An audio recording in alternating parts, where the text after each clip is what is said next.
This is the Unregistered podcast, and I'm Thaddeus Russell. This is a show about ideas, people, and behaviors that are considered inappropriate, out of bounds, or beyond the pale.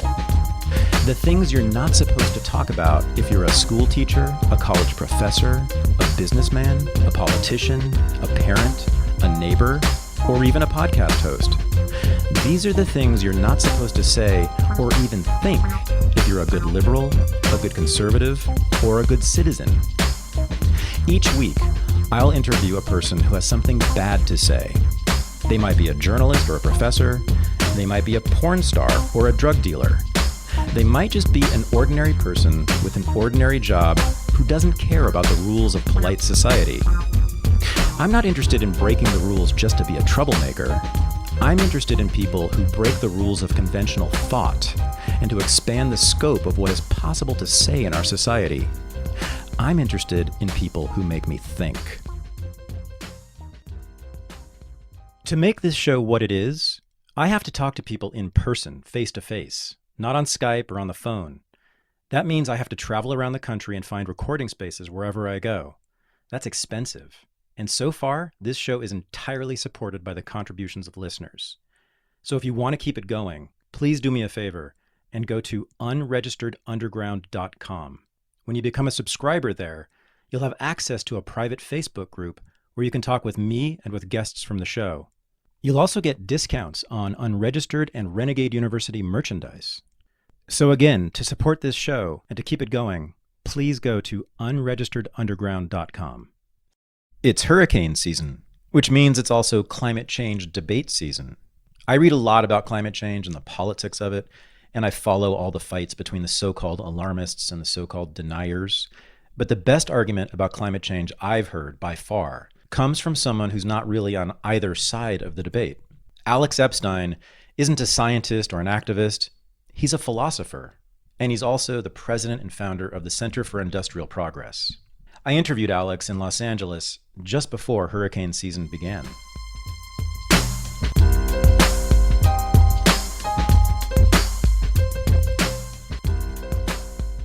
So I've been thinking very seriously about climate change since about 2000, when Newsweek, I believe it was, had a cover story on climate change. And I forget the headline exactly, but it really scared me. I mean, I was so scared that I talked about it with my therapist for a couple of sessions.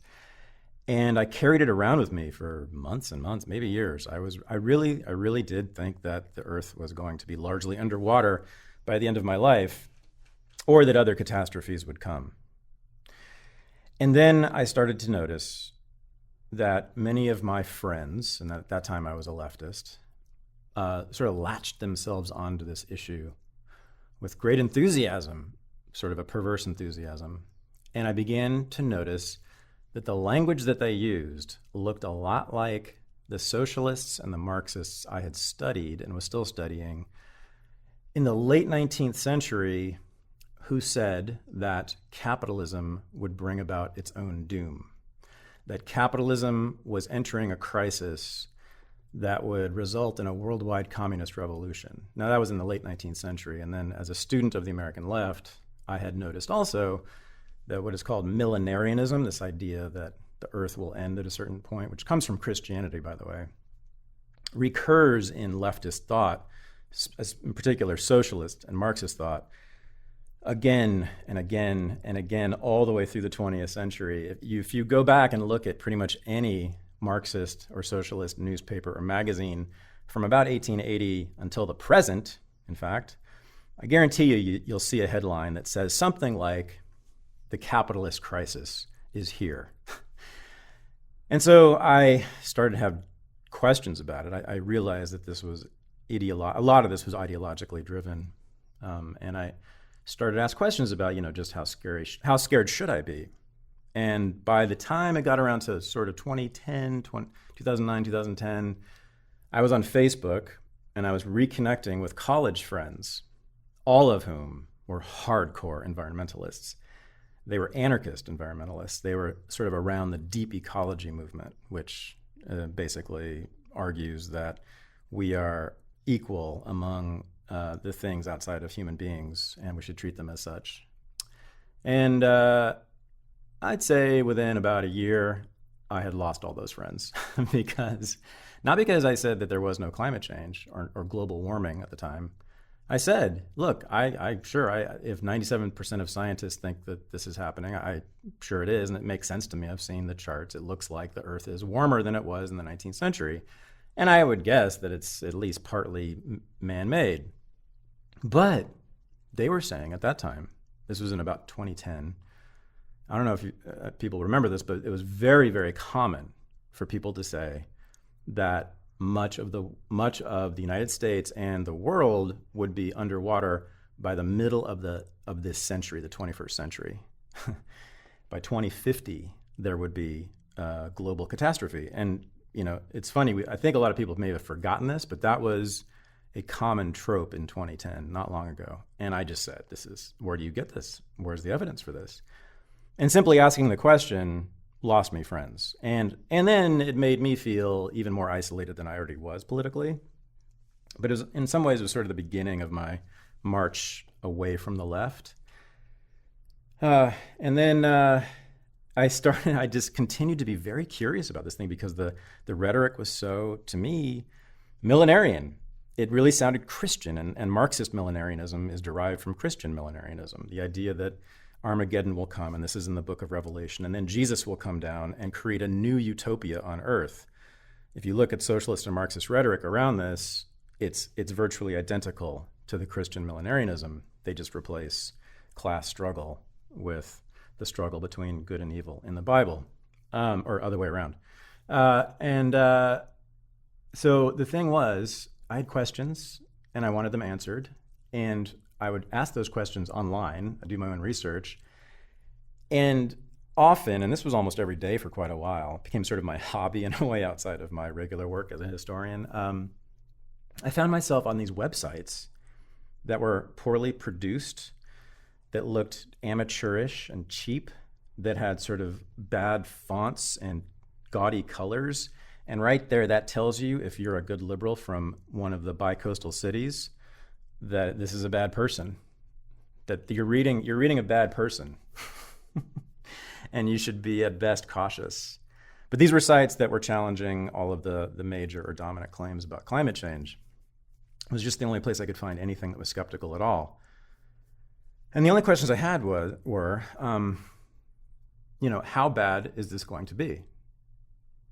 How much of the Earth will be underwater in 2050 or 2100 or at any year in the future? I mean, how scared should I be? And now the thing is, I think things have started to change a bit.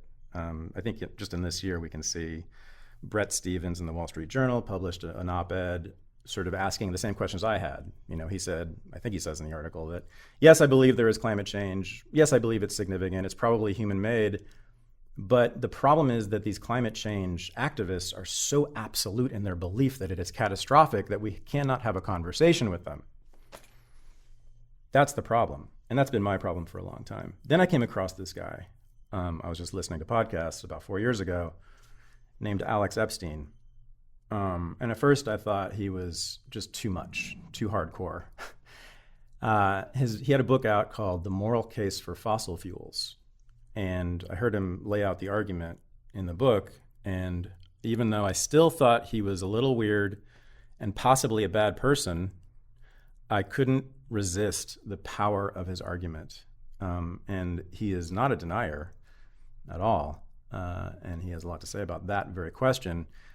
But since then, I've been following him very closely and been wanting to tell people about him. And every time someone asks me about climate change and who they should read, the first two words out of my mouth are Alex Epstein. Go there right now. And you don't have to agree with him, but he will definitely make you think. And that's the theme of this podcast, is making people think harder about issues. So Alex Epstein is sitting right in front of me right now. And I'm really glad to have just met him, and I'm really glad he's here. So Alex, you've been a pariah in our society for a long time. And you even have the temerity right now to be living in San Francisco. I don't know how you do that. But am I right that there's been something of a turning point recently? Do you feel like what you have to say and who you are are less outliers now? I find it hard to assess ideological trends on a cultural level. I certainly don't consider myself good at it, and I think many people think they're good at it and are not.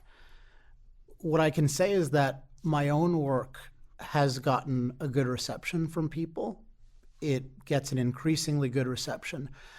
And to the point of this issue of what people call climate change, which I don't think is the right way to frame it, in particular, I get a lot of people who find my way of thinking about it compelling. And what this indicates to me, and we'll talk about this throughout the interview, is that people are hungry for a framework for thinking about things and discussing things that makes a lot more sense than two people yelling, "Hey, you're a denier," and then the other person says, "Hey, did you drive your car here?" I think people realize we have this very dysfunctional debate, and I attribute it to a dysfunctional lack of even attempt at a framework for thinking and debate. So ultimately, with the moral case for fossil fuels in my own work, it's really all about how do you think about this issue, and do you agree with me on how to think about it? And then do you agree with me that the evidence is what I say it is? And I think the step of how do we think about the issue, or are we even thinking about it the right way, that's not something that comes up enough. But when I do raise it, people are really open to it. Mm-hmm. So I asked you just before the interview started about what it's like to live in San Francisco, and that's my hometown, so I know those people quite well, and I just can't imagine how you could have any kind of conversation with almost anyone in San Francisco, and I said that to you, and you said, "Oh well, it's actually been fine. It's I'm good at framing the conversation." So I'm a typical Bay Area liberal environmentalist right now. Sure. Hi, Alex. How are you? My name's Thad. Hey. Did you see that recent thing about the shelf in Antarctica falling into the ocean? Isn't that really scary? The thing that's enraging to me is that there are these people who are paid by these oil companies to deny this stuff and to say that it's not important. This is really terrifying to me. What do you say to someone like that? Well, interestingly, the way this stuff, I think it's relevant how this stuff usually comes up, because it usually just comes up with, when I'm meeting new people, what do you do for a living? So that's the thing. And I talk to a lot of people in the oil industry and coal industry, and oil is oil and gas, and they're afraid to talk about this. I'll tell you how I deal with them, and then we'll get to the kind of person who knows me. But interestingly, because of the way I frame it to the new person, the person who knows me can't get away with the fallacy of that kind of approach. So I'll justify all of this to the best of my ability. You mean knows you as a person other than as the public intellectual? I'm just saying the way I'll set up any discussion will preclude, like what you just said about that shelf, that's not a legitimate way to think about the issue, but we're taught that it is. So just I'll tell you what I say, and then I'll give you the architecture behind it. Because I don't drive, I just ride Uber. So I meet lots of nice liberals who are driving Priuses and whatnot, and they'll just say, "Hey, what do you do for a living?" And of course, it's I work at Facebook or something like that. That's the expectation. I said, "Oh, I write about energy," and 90% of the time they'll say, "Oh, solar energy. I love solar energy." But here's what notice what I'll say. I'll say, "Yeah, it's interesting. I actually I got really interested in energy about 10 years ago. And I really wanted to know, of all the different forms of energy, which ones are really the best for human life, for human beings to flourish, if we look at both sides, if we look both at the positives and the negatives, and we do it really carefully." So I was really interested in that, and I was surprised to find that I thought that actually fossil fuels were way more positive than they were negative. And I actually concluded that we should use more of them, not less. Yeah, okay, that's pretty good. I can see that working with... So why does it work? Because it works like a charm. Because it begins with your motivation. And it begins with a motivation that even San Francisco liberals share, I suppose, at least on some fundamental level, which is which energy is the most efficient and for best humans. For human beings. Right. Yeah, okay. So that's step one. That's sneaky though. So you're sneaking something in there. Well, which is is the valuation of human beings, right? Right. And I know you're going to get to this. I know this is your sort of Uber argument, so to speak. Right. about humanism versus Yeah, non-humanism. exactly. Right. So I could see that working, that framing with someone who isn't part of an environmentalist movement or organization. But for those who are better trained in this, I think they would immediately, well, I think a lot of them would notice your sneakiness, that you inserted this thing about what's best for humans, Alex, is not what's best for the earth. Right? And so have you ever encountered someone who came back with that? It comes up much less than you would think. So there are a couple things. First of all, there are people with whom I do not find it profitable to have discussions except to debate them and hopefully refute them in public forums. Like Bill McKibben. Right. And you had a debate with him. So that, right. In 2012, I debated him. And generally, the people that I debate, I do not expect in advance to be really honest brokers of the truth and or truly to be concerned about human flourishing, which is what I am. So it's interesting that you call it sneakiness. And the sneaky part, I think, is the device. A lot of what I do these days is teach other people how to be persuasive, particularly with the views that I have. So one thing that I do is I teach this to oil companies because I want them to be more persuasive than they are. Yeah. So 99 alarm bells just went off in the heads of lots of people listening. I'm just saying this is. I'm just trying to inhabit the mind. I'm just trying to inhabit the mind. Well, they probably think that Charles Koch just has a direct $1 million weekly pay to me anyway. But so happy to cover any of non-existent or existent things. But it's interesting, the rhetorical device, but it's a really important device, is the opinion story. So there's opinion statements and opinion stories. And I think it's very important, I think this is one reason why your show is actually successful, is that people have negative reactions to just a straight statement or assertion, particularly right off the bat when they have no context of where you got it from. And they're very receptive to stories. And notice I told you this story.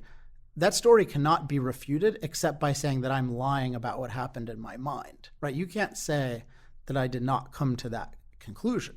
You can't, if you say the conclusion is wrong, that's consistent with my story. I just said that I came to the conclusion. So what the opinion story does is it gives them the logic of your position, but preserves their independence.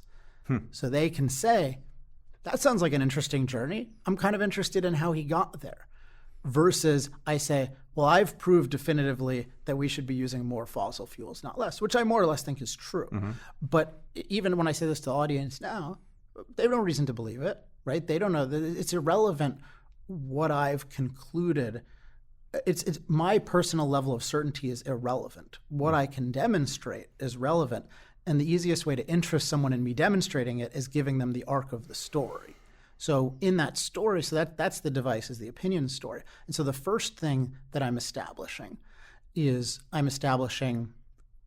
in philosophy, and particularly Ayn Rand coined this term or used it a lot, standard of value, or I'll sometimes say standard of evaluation, which is what metric do we use to evaluate whether a decision is good or bad, right? So if we have a decision or a set of decisions about fossil fuels, how are we measuring those?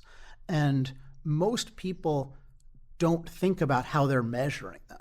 So they'll think about, so if we take this Arctic issue or Antarctic issue or whatever, the real question with that kind of issue is, for me, if my focus is human beings, what is the impact of this on human flourishing by itself? And then in the full context, as in connected to everything else that's inextricably connected to it. So let's say fossil fuels are adding 10 years to our lives, and then chunks of Antarctica come off once in a while. Just to sort of stipulate for purposes of the thinking method, we have to look at, okay, what do we think of that overall situation? We need to look at the full context. But we need to know the full context with what end goal, by what standard. And so for me, it's I want human flourishing. We can say, to maximize human flourishing. And it's a very common standard, but not consistently held, that we should actually minimize human impact. Yep. That the earth, you indicated this before, that basically the rest of nature it should be preserved at human expense. So we can shorten it as, is your standard maximizing human flourishing or minimizing human impact? And here's the thing. Most people, when that issue is made explicit, will choose human flourishing, but when it remains implicit, use minimum human impact. Mm-hmm. So what I'm doing in the discussion and in my work is I'm taking an issue. Everything should be made explicit, particularly framework, but I'm making the framework explicit so that people actually have to make a choice, and they'll make a much better choice. And so what happens is, just with that issue, if we just say we're going to look at this from a human flourishing perspective, the person I'm talking to, if they're honest, becomes a better thinker than 90% of the professionals in my field who are not clear on their standard and not consistent. So that's step one, is the standard. But in my sneakiness, there's one other thing, which is this issue of the full context. Because notice what I said. I said that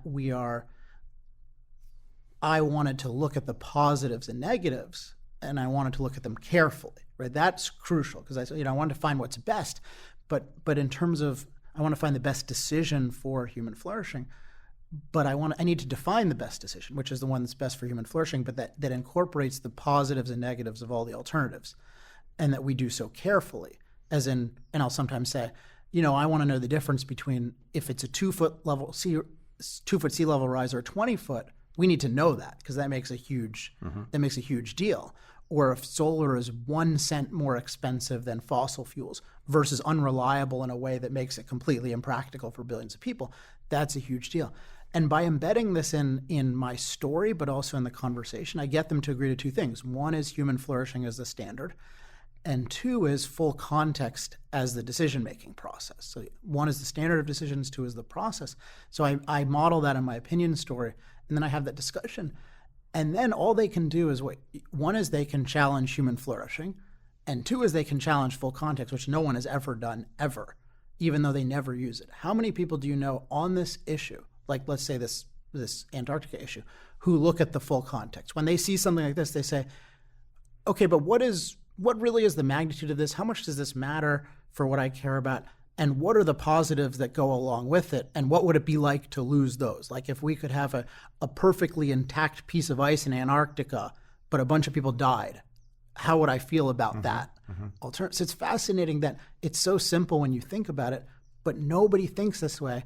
But if you make it explicit, everyone will think this way. And that's what I find heartening, is how well it works in one-on-one conversation. I really learned this much more, just as one final observation, after the book, because this was all in the book framework. But when I gave speeches at first, I thought, well, people aren't going to be so interested in, my philosopher part.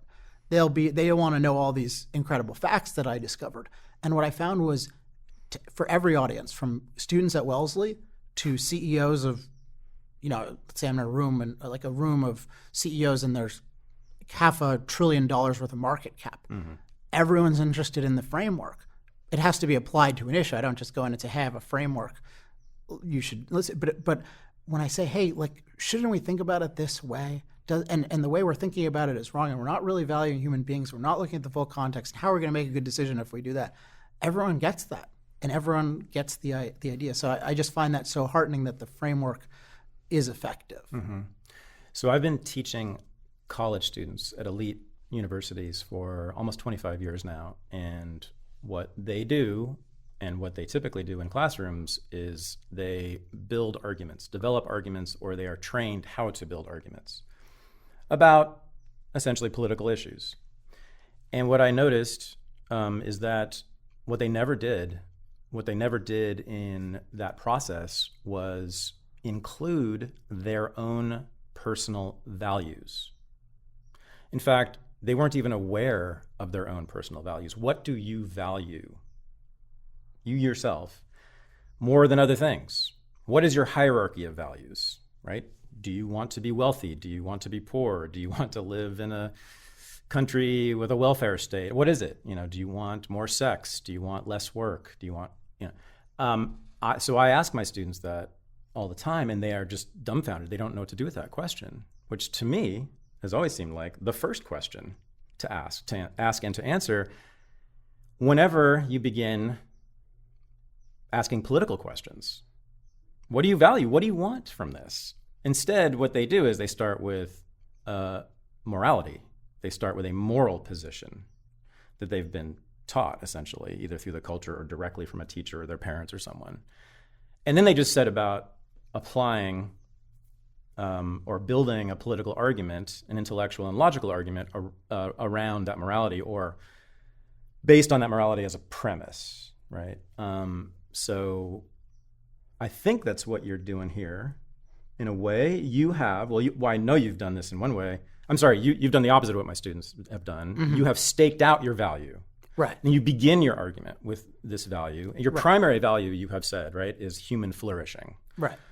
Now, the problem that you encounter, I think, and I said this in my opening monologue, I think, and you didn't really answer this, is that many people who identify as environmentalists do not have that as their primary value. In fact, they think that those who have that as their primary value, human flourishing, are the problem, right? Because for them, and this is all explicit and public, and this has been written about by many leading environmentalists over decades, their primary value is the health of the is the flourishing of the earth, right?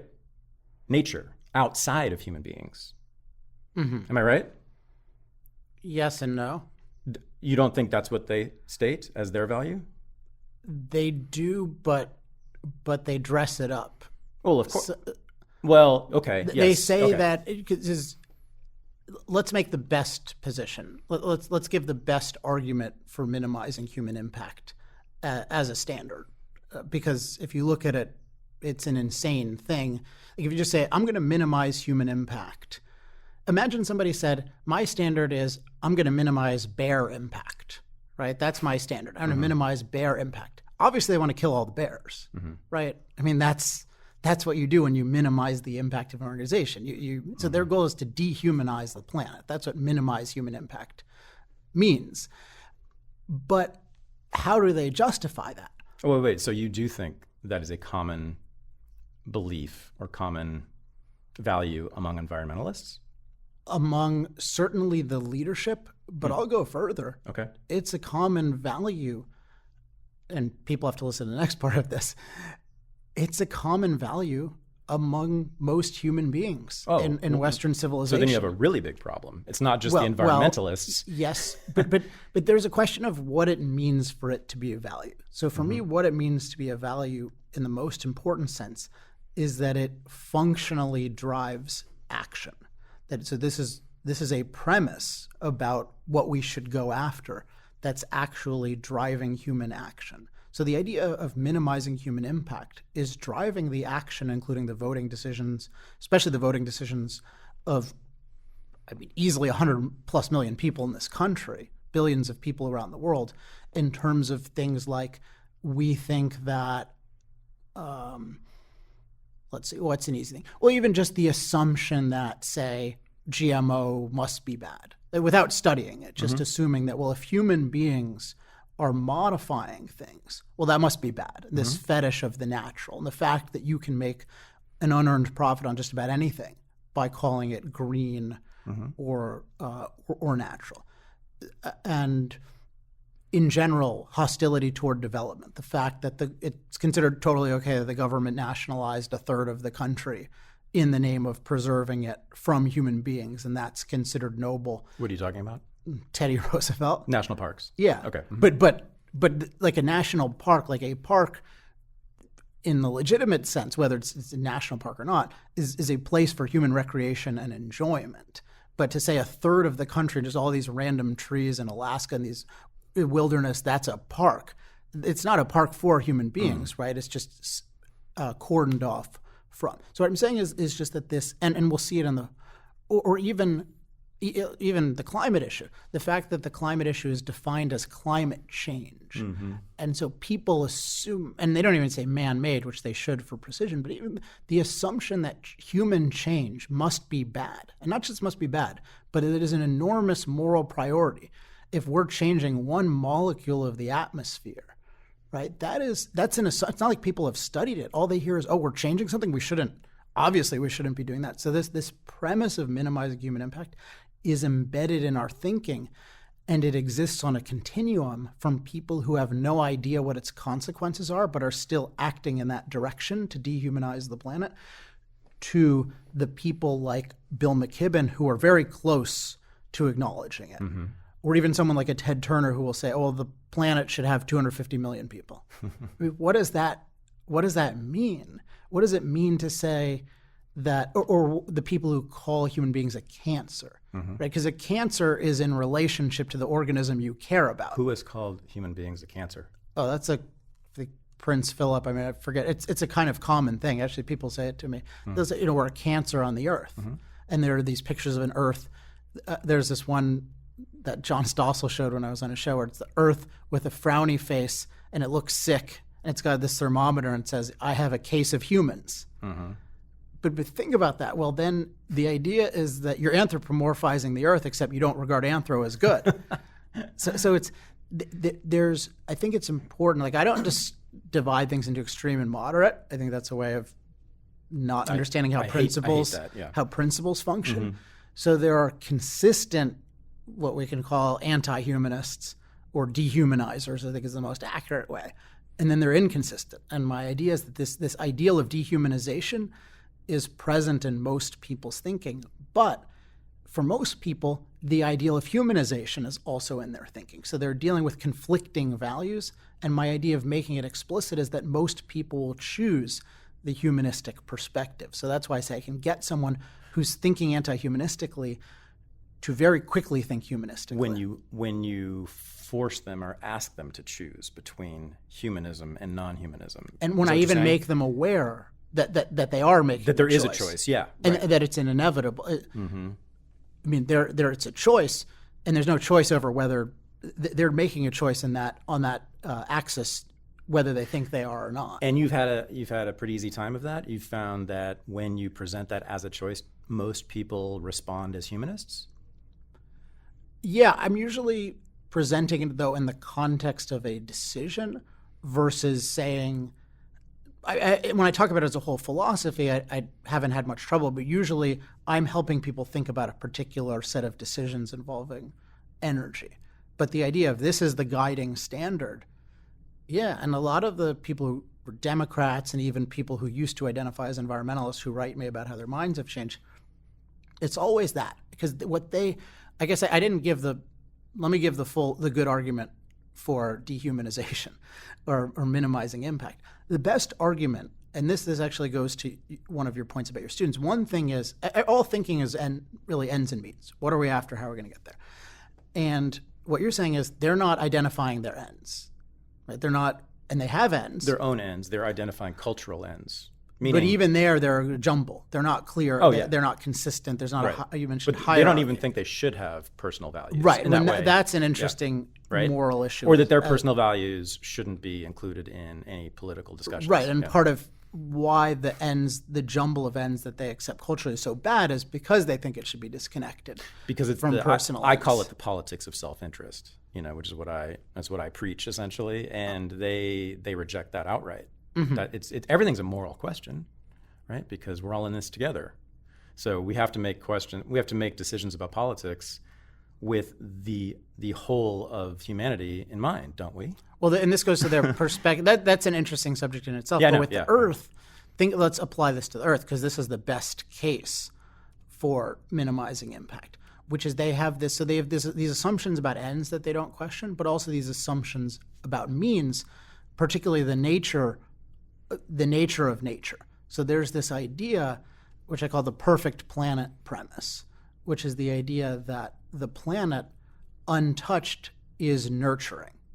So it's this nurturing thing. So I have 3 S's that I sometimes use, and I haven't said them in a while. So one of them is that it's naturally stable. It's naturally safe, stable, and sufficient. Mm-hmm. Right. So the nature is safe. Right. It's not going to go crazy on you. And it's sufficient. Mm-hmm. And it'll give us what we need. Uh-huh. And if we'll go into whether that's true or not. Hint, it's not. I mean, even the Sierra Club knows this because, so I'm a big backpacker and camper and used to be a rock climber. And I was a member of the Sierra Club for years and years and years. And in fact, I even led backpacking trips for the Sierra Club. And much or most of what they teach you about their outdoor activities is that the mountains can kill you in a minute. That the earth is really dangerous for human beings, right?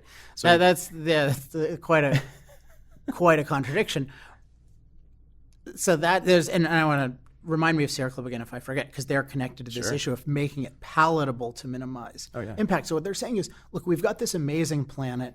It wants to nurture us, but we have to harmonize ourselves with it. And unfortunately, we've got these brains and these massive capabilities that will deharmonize us because we can make all of these massive changes. But, we shouldn't be monkeying around with Mother Nature.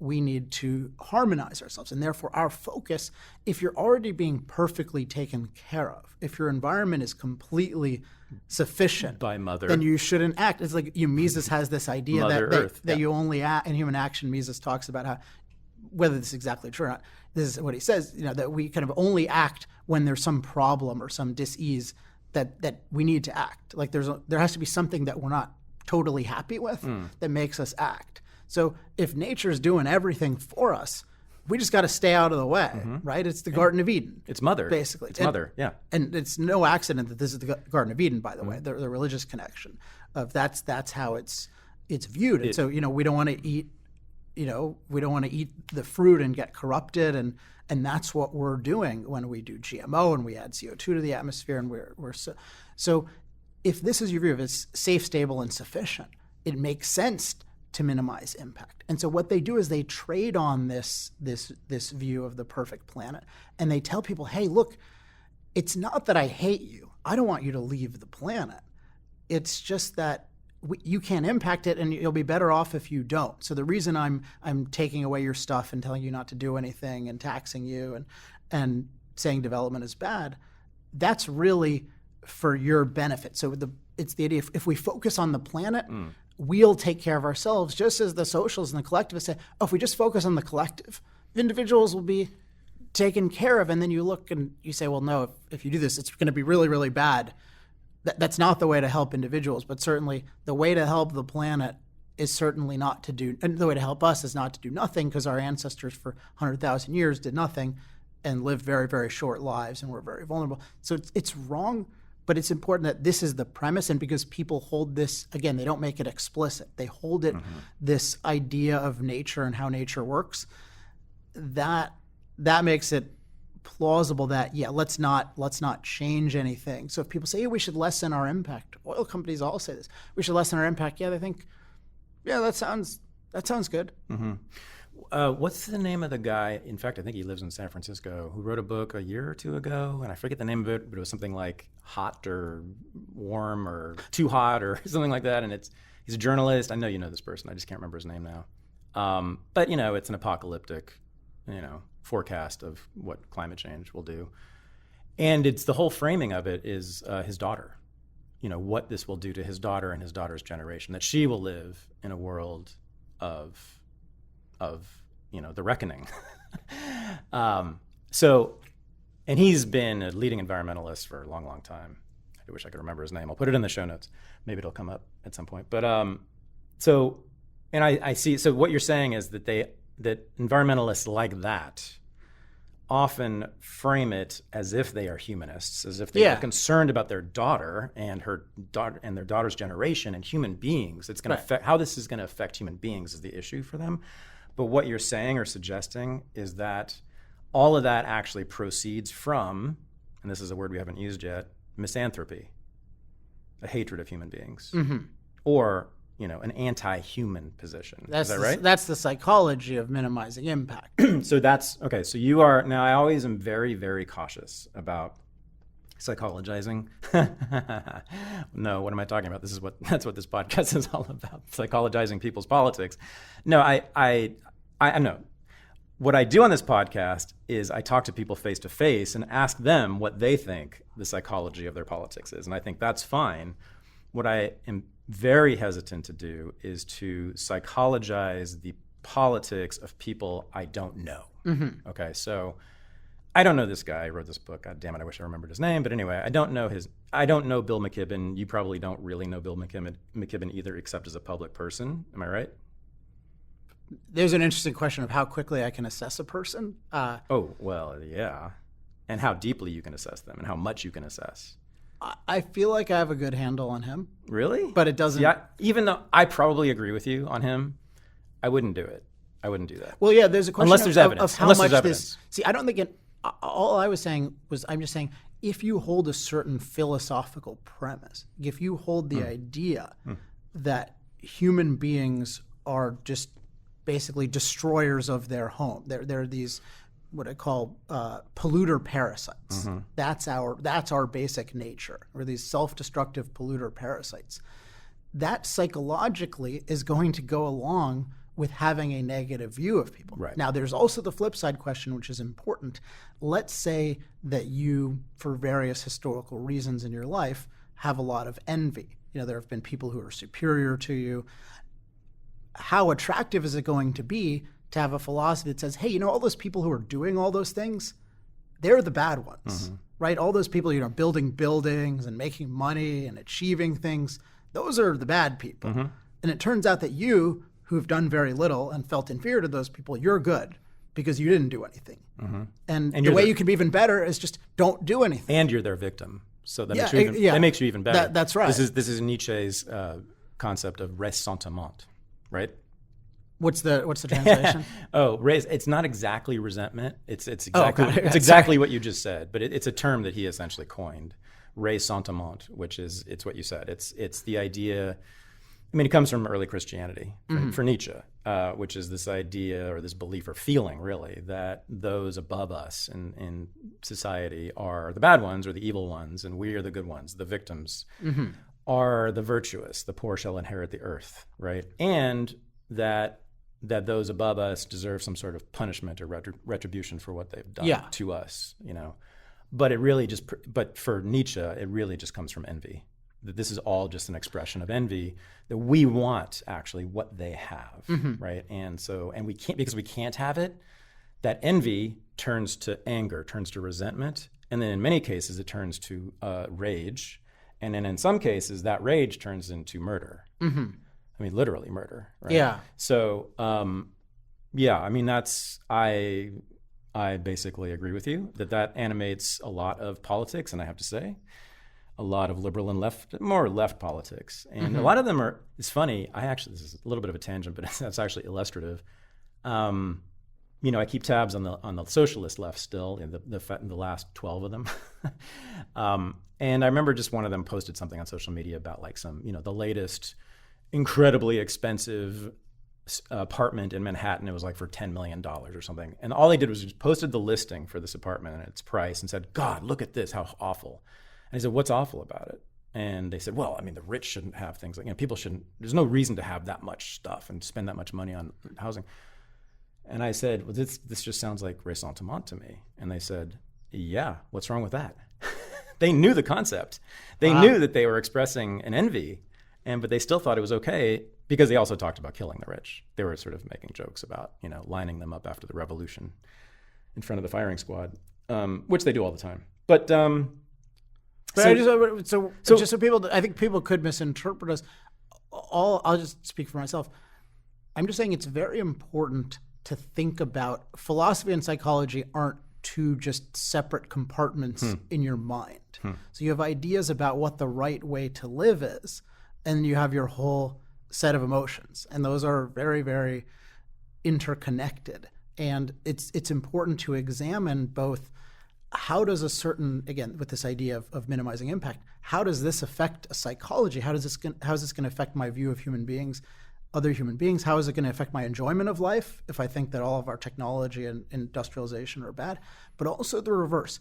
If I'm drawn toward an idea, and we should all ask this, if I'm drawn toward an idea, am I being really completely logical, or is there something maybe unhealthy? So let's take the example, and I think this is possible for everyone. We tend to divide psychologies when we're talking about motivation in politics. It's either, this person's envious or this person isn't. But human beings have a capacity to be envious. So we have to be aware of our capacities. We have defense mechanisms. We're all capable of this. We have to be aware of it. So let's just take transparently the issue of the 1% as a category. That's a classic example of this. In our society. But there is a movement that uncritically and unequivocally says that 1 out of 100 people who are most successful, I'm going to oppose them. If you think about that, you think, and you find yourself, that's exciting. You should examine why you're so drawn to that. And you might think, oh, I'm just against that Madoff, right? But why would you call it, you'd say criminals or something like that, but why would you say the 1%? Because it's going to be Steve Jobs and Bill Gates and all of these achievers. And why is it that you're attracted to it? And also you're not really angry that they're being really unjust to a bunch of amazing people who make an unbelievable contributions. I think that just we should examine, are we being drawn to ideas for healthy reasons? And the ultimate cure-all to all of this is just to be explicit about our framework and to be clear about the evidence, to have lots of discussions so we can get challenged. Okay, to be fair, when I raise this with people who make claims like that, they do have many of them have an argument, which is that those capitalists, the 1%, are thieves, right? That they've exploited the labor of the working class, and they've extracted what Marx called surplus value from the labor of the working class, and that's why they are so wealthy, and so it's illegitimate. Their wealth is illegitimate, but it is theft, that they stole that. Essentially, they stole that money, that wealth from the workers, the poor people, and then they bought the government and to protect their wealth and to continue this system of massive inequality to protect themselves. So, it's not. Now, I do think there is ressentiment that's at the beginning of that argument that's unstated. But they do have an argument, right? It's not like, now, I will say that's limited to a pretty small percentage of those who have that feeling about the rich. Yeah. These are basically the intellectuals or the semi-intellectuals, right? There are some people who have an argument, but I think you're right that the vast majority of people who are anti-1%, for instance, have no argument like that. There's something off. It's just emotional. It's just a feeling. It's just a feeling they have. They just don't like it. And I completely agree with you that that's one of the first questions we should ask them is why? Why do you have that feeling? Now, they could then the smart ones will construct an argument. Yeah, they have a rationalization. Yeah, but then we have a huge, usually endless argument about whether it's theft, right, to have a business and to employ workers and but that's that argument has dominated the academy for decades, right? I mean, this is not a small thing here. This is a major argument, which I used to subscribe to. So it's kind of hard with the intellectuals, right, to tease out any possible psychological motivations that we could attach to envy and ressentiment or resentment. I was just saying that as consumers of because both of you and I are both producers of knowledge and consumers of knowledge. I'm just saying in both roles, and everyone is at least a consumer of knowledge, being aware of the potential connection or actual connection between our motives and ideas is very profitable. Well, it's when their arguments become contradictory. Then that's when I jump that's one in. place to examine. Yeah, but it's certainly the case that in politics, and that's one of the reasons I do this podcast the way I do it, that in politics generally, this is for all people, libertarians and conservatives and liberals all have this problem. In political discourse, there's almost no discussion about one's own anything, right? The personal is taken out of politics. In fact, it's sort of seen as unseemly. It's all we. Yeah, and in fact, just the other day, I was listening to the Federalist podcast, and it was George Will and Ben Domenech, and they were talking about this subject. And they were talking about how much they just didn't like this trend among journalists to talk about themselves in their pieces. And they said whenever an article includes the word "I," they stop reading. Interesting. Yeah. So, I mean, of course, there's lots of self-indulgent nonsense. It'd be interesting to articulate for them, exactly my attitude toward that is. See, but for them, they had no argument. It was just distasteful, I think, and so it afflicts people of all political persuasions, I believe. So when I first heard you speak, you had there was a real I'm being careful here about characterizing your style, but there was a real force and a real power, and gender studies professor would call you masculinist in the way you present your argument, not so much now in this interview, but in your public presentations. And I am not criticizing you. I think it's fantastic. Whatever you say. But it's unrelenting and very sort of and precise. It's scientific in that way, just in terms of style, right? And so it's one of the reasons I was a little scared of you. Like I didn't fully trust you. I just didn't know who you were, where you came from, why you would do this. I wasn't using opinion stories as much back then. Yeah. So anyway, so that's one of the reasons I had you on this podcast, is that I wanted to get at your personal story, because you said the stories are effective in getting across arguments. Yeah, just one thing I want to insert, just because I'm thinking of people's context, is because not everyone is familiar with moral case for fossil fuels. They should at least know that on the climate issue, in terms of where we've talked about human flourishing and full context, the main thing you need to know, just to get anything about my background, is that I think that we should look just like a prescription drug. You should look carefully at the benefits and the side effects of something. And I think in terms of how you think about it with fossil fuels, the question is really, what is the warming influence of CO2? So how much is there? And it's an issue of, is there, and then what's the magnitude? So one thing is, I don't think climate change. I think, what's the warming influence of CO2? And then how does that impact, and this is the key term, climate livability? Because I'm concerned with human flourishing, so I'm concerned about the climate as a place that's livable. And as part of that, I need to know how CO2 impacts climate livability, but I also need to know how it impacts it not just as a warming agent, but as a fertilizing agent. And most importantly, I need to know how the energy that we generate as we emit CO2, how that helps with climate livability. Because if fossil fuels make a whole bunch more energy available to the world, and it allows somebody who's living at 120 degrees in India to bring it down to 70, he's changed their effective climate. So it's all about climate livability, and then looking precisely at the impact of CO2 and these other things. And as you might imagine by the title of my book, I believe that any negatives are really minuscule, particularly in that domain, the climate domain, compared to both the climate positives and the overall positives. So I just wanted to get that out, so that, because people have this denier. So this denier thing, it's like saying, if I advocate the use of the polio vaccine, I'm a polio vaccine side effect denier, right? So it's not a coherent way to frame it. So that's just how I think. Yeah, I mean, I think people picked up the basics of your argument just in the first 30 minutes, because you inserted them here and there. But yeah, it's good to summarize it. But let's summarize it again and do it a little differently. There's another argument you make. I mean, or there's a different way of putting it, which is, correct me if I'm wrong, but that fossil fuels have granted humanity amazing, these words are overused, but amazing, untold, almost magical, but they're not magical, benefits over the last 150 or so years. Just, they have transformed our lives in the most revolutionary ways in human history for the better. So, on my campus now at Willamette University, and on the campus I was at before, Occidental, and on the campus before that at New School for Social Research, on the campus before that at Barnard, and the campus before that at Columbia, there were movements, and are movements, to divest from fossil fuel companies. I know you know about this. And I haven't actually talked to any of these kids who push this, or the professors who guide them. But the question I would ask is, well, what would happen? What would we lose? Mm-hmm. If not just your school divested, but let's get serious about this. I'm assuming, kids, you don't just want your little college to divest from fossil fuels. You do want the society to divest. What do we lose? Let's talk about that. And what you're saying is, and it's funny, even I hadn't put this all together until I started reading you and listening to you. But give us a good list of what fossil fuels have given people.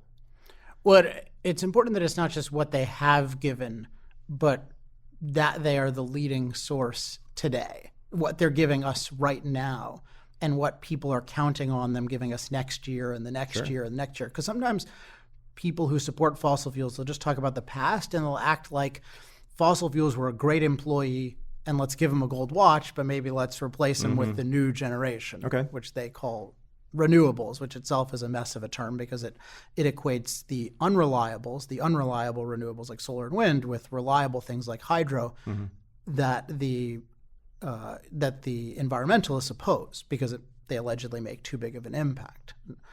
And that also, it's a stupid term because it leaves out nuclear, which is by far the most scalable form of non-carbon energy. So it's important that what I'm asserting about fossil fuels is that it is by far the most cost-effective form of energy for billions of people. And so what that means is that every cent you add to it means that someone is going to have less energy or no energy. So to really understand that, what losing fossil fuels means, it means just losing some amount, and the more you lose, the more amount you lose, of cheap, plentiful, reliable energy. So let's just take the realm of agriculture. Yeah.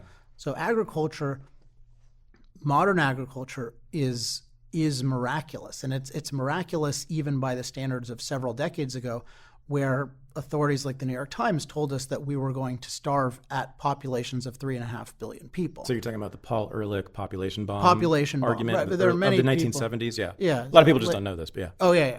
So it's important that this was the premise. It was a common argument made in the 1970s and into the 1980s. My father had the book. I remember seeing it when I was a kid on our coffee table. And it argued this, that population would grow to an unsustainable point, and because of that, there would be just massive starvation. Right. Meaning, I think he put it, or people in that movement at the time who were pushing this, put it as a natural correction. In other words, that nature, right? I think that nature would correct this problem that human beings had caused by depopulating. Right. Again, not a human standard. Yeah. Well, yeah. Right. Exactly. Right. So anyway, Paul Ehrlich, of course, this has been discredited because just the opposite has happened. There's less starvation than ever before, by far. Yeah, but with a population twice as big in a matter of several decades. It's really important for us to understand the causation of this and what are the mechanics by which this happened. Now, one is what's called the Green Revolution, which is ironic because it's really a revolution of a more primitive form of genetic engineering than we're talking about today. So a guy named Norman Borlaug, so that's worth looking up. But a huge part of it is also the ever-increasing mechanization of agriculture. You would know the exact stats, but let's say historically maybe 90% or so of Americans would be farmers, and now you have under 2%. Mm-hmm. Well, and producing much, much more food. Well, the only way to do that was to have machines, farming-related machines, to do our work for us. And this is really what the difference between poverty and prosperity is, living in a manual labor civilization versus a machine labor civilization. So machine labor civilization in the context of farming, just to take one example, is having something like a harvester. So this incredible thing that can take the equivalent of 500,000 loaves of wheat a day and reap it and make the wheat. I mean, think about 500,000 loaves. It's absolutely staggering. And all we have to do is basically push a button on a machine. Now, how did this work?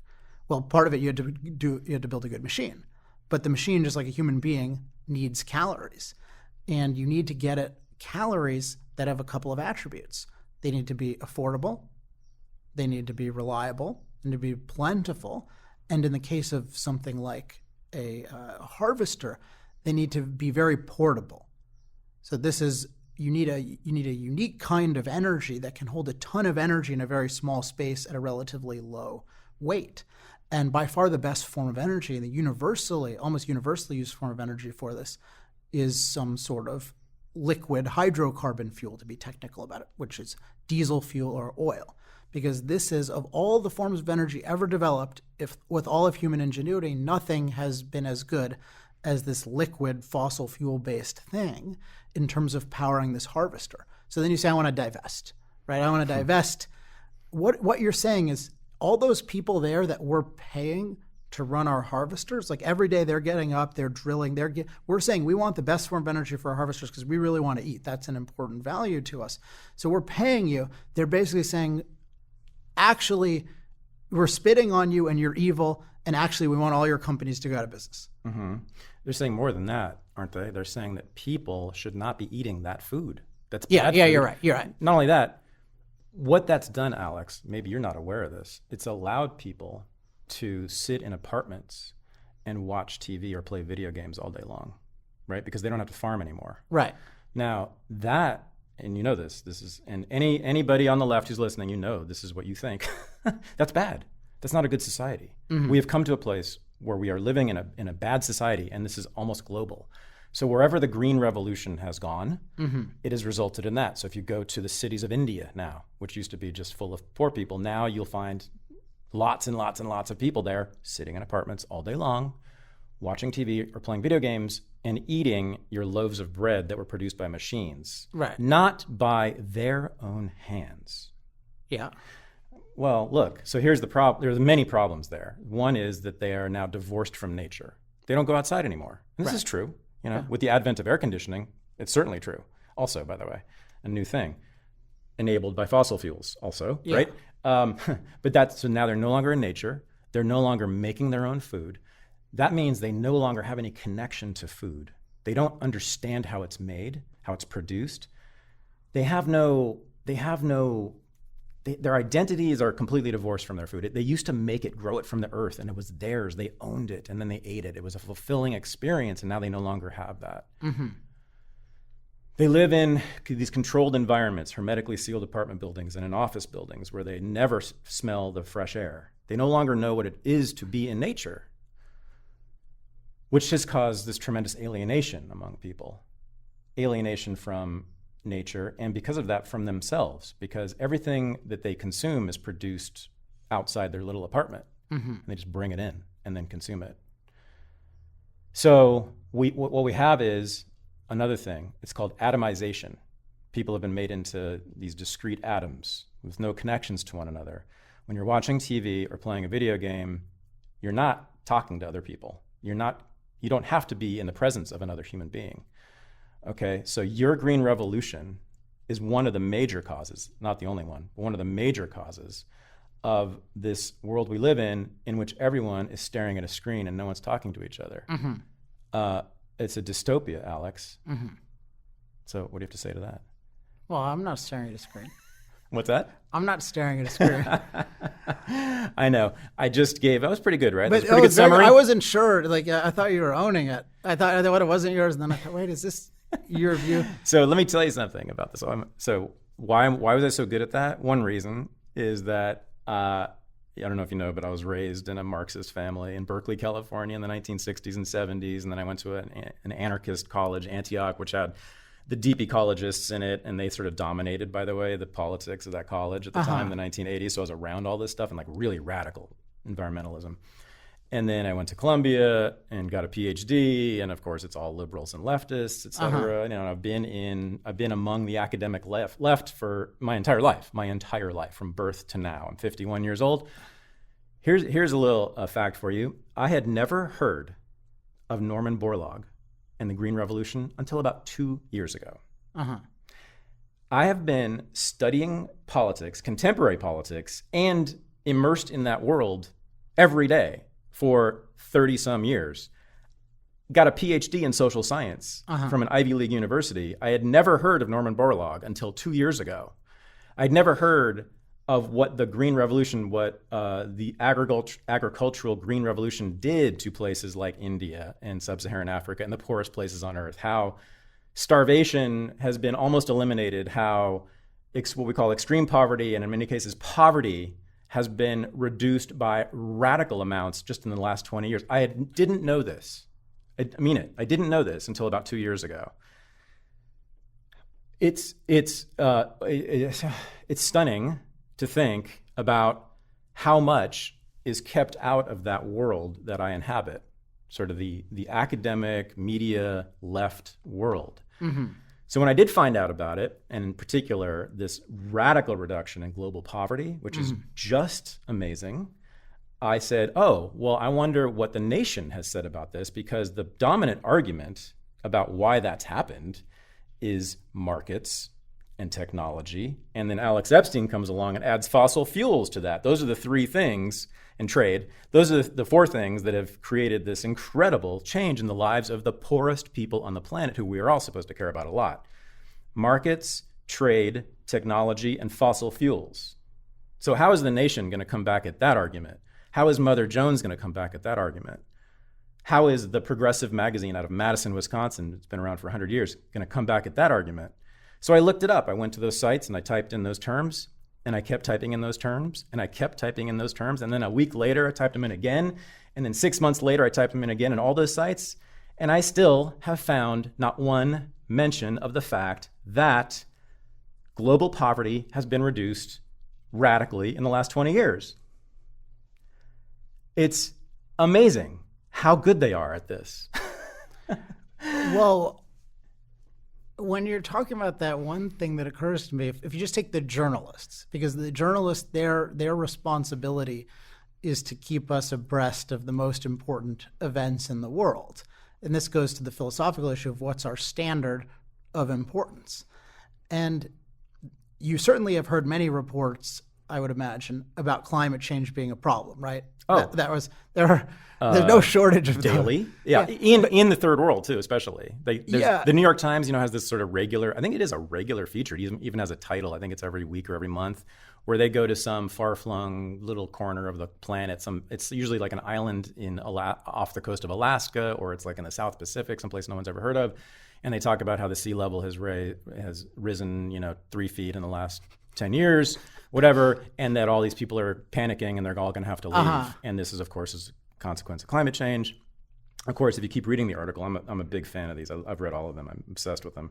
If you keep reading those articles, and it's a series, I forget the name of it, but you can find it in the New York Times. It's a regular series. If you keep reading those articles, in every single case, I believe, by about the 8th or 9th paragraph, they have a disclaimer. Well, there is no evidence that it's connected to climate change. Oh, and by the way, much of this sea level rise has been seen historically in this part of the world, like in the 19th century. There are records of that. But anyway, let's get back to our story of how all these people are going to have to leave because of climate change. Anyway, so people should look that up. That even if they were looking at it objectively, like they were actually trying to quantify it and assess the strength of evidence for different claims of different amounts of warming, even if they were doing that, it would be bizarre not that they don't mention something like the Green Revolution. Why isn't there a daily story about 1,000 people whose lives have been improved by the almost doubling of fossil fuel use in the last 40 years? I mean, isn't that a more, you think about, you go to these actual families, right? Like you go to the family and you talk to them and you learn about their lives and you think, what has really affected them? So I have I have a friend that I made recently, and he's a successful investor, but he grew up in India in desperate poverty. And we were in Houston, and I'm a nomad, so I was living in Houston for 3 months, but I was exiting as it was getting hot. But this was toward the end of my stay, so this is the end of... It was getting hot, huh, Alex? Yeah, it was getting hot. Yeah. Quote unquote climate change. You won't address that, will you?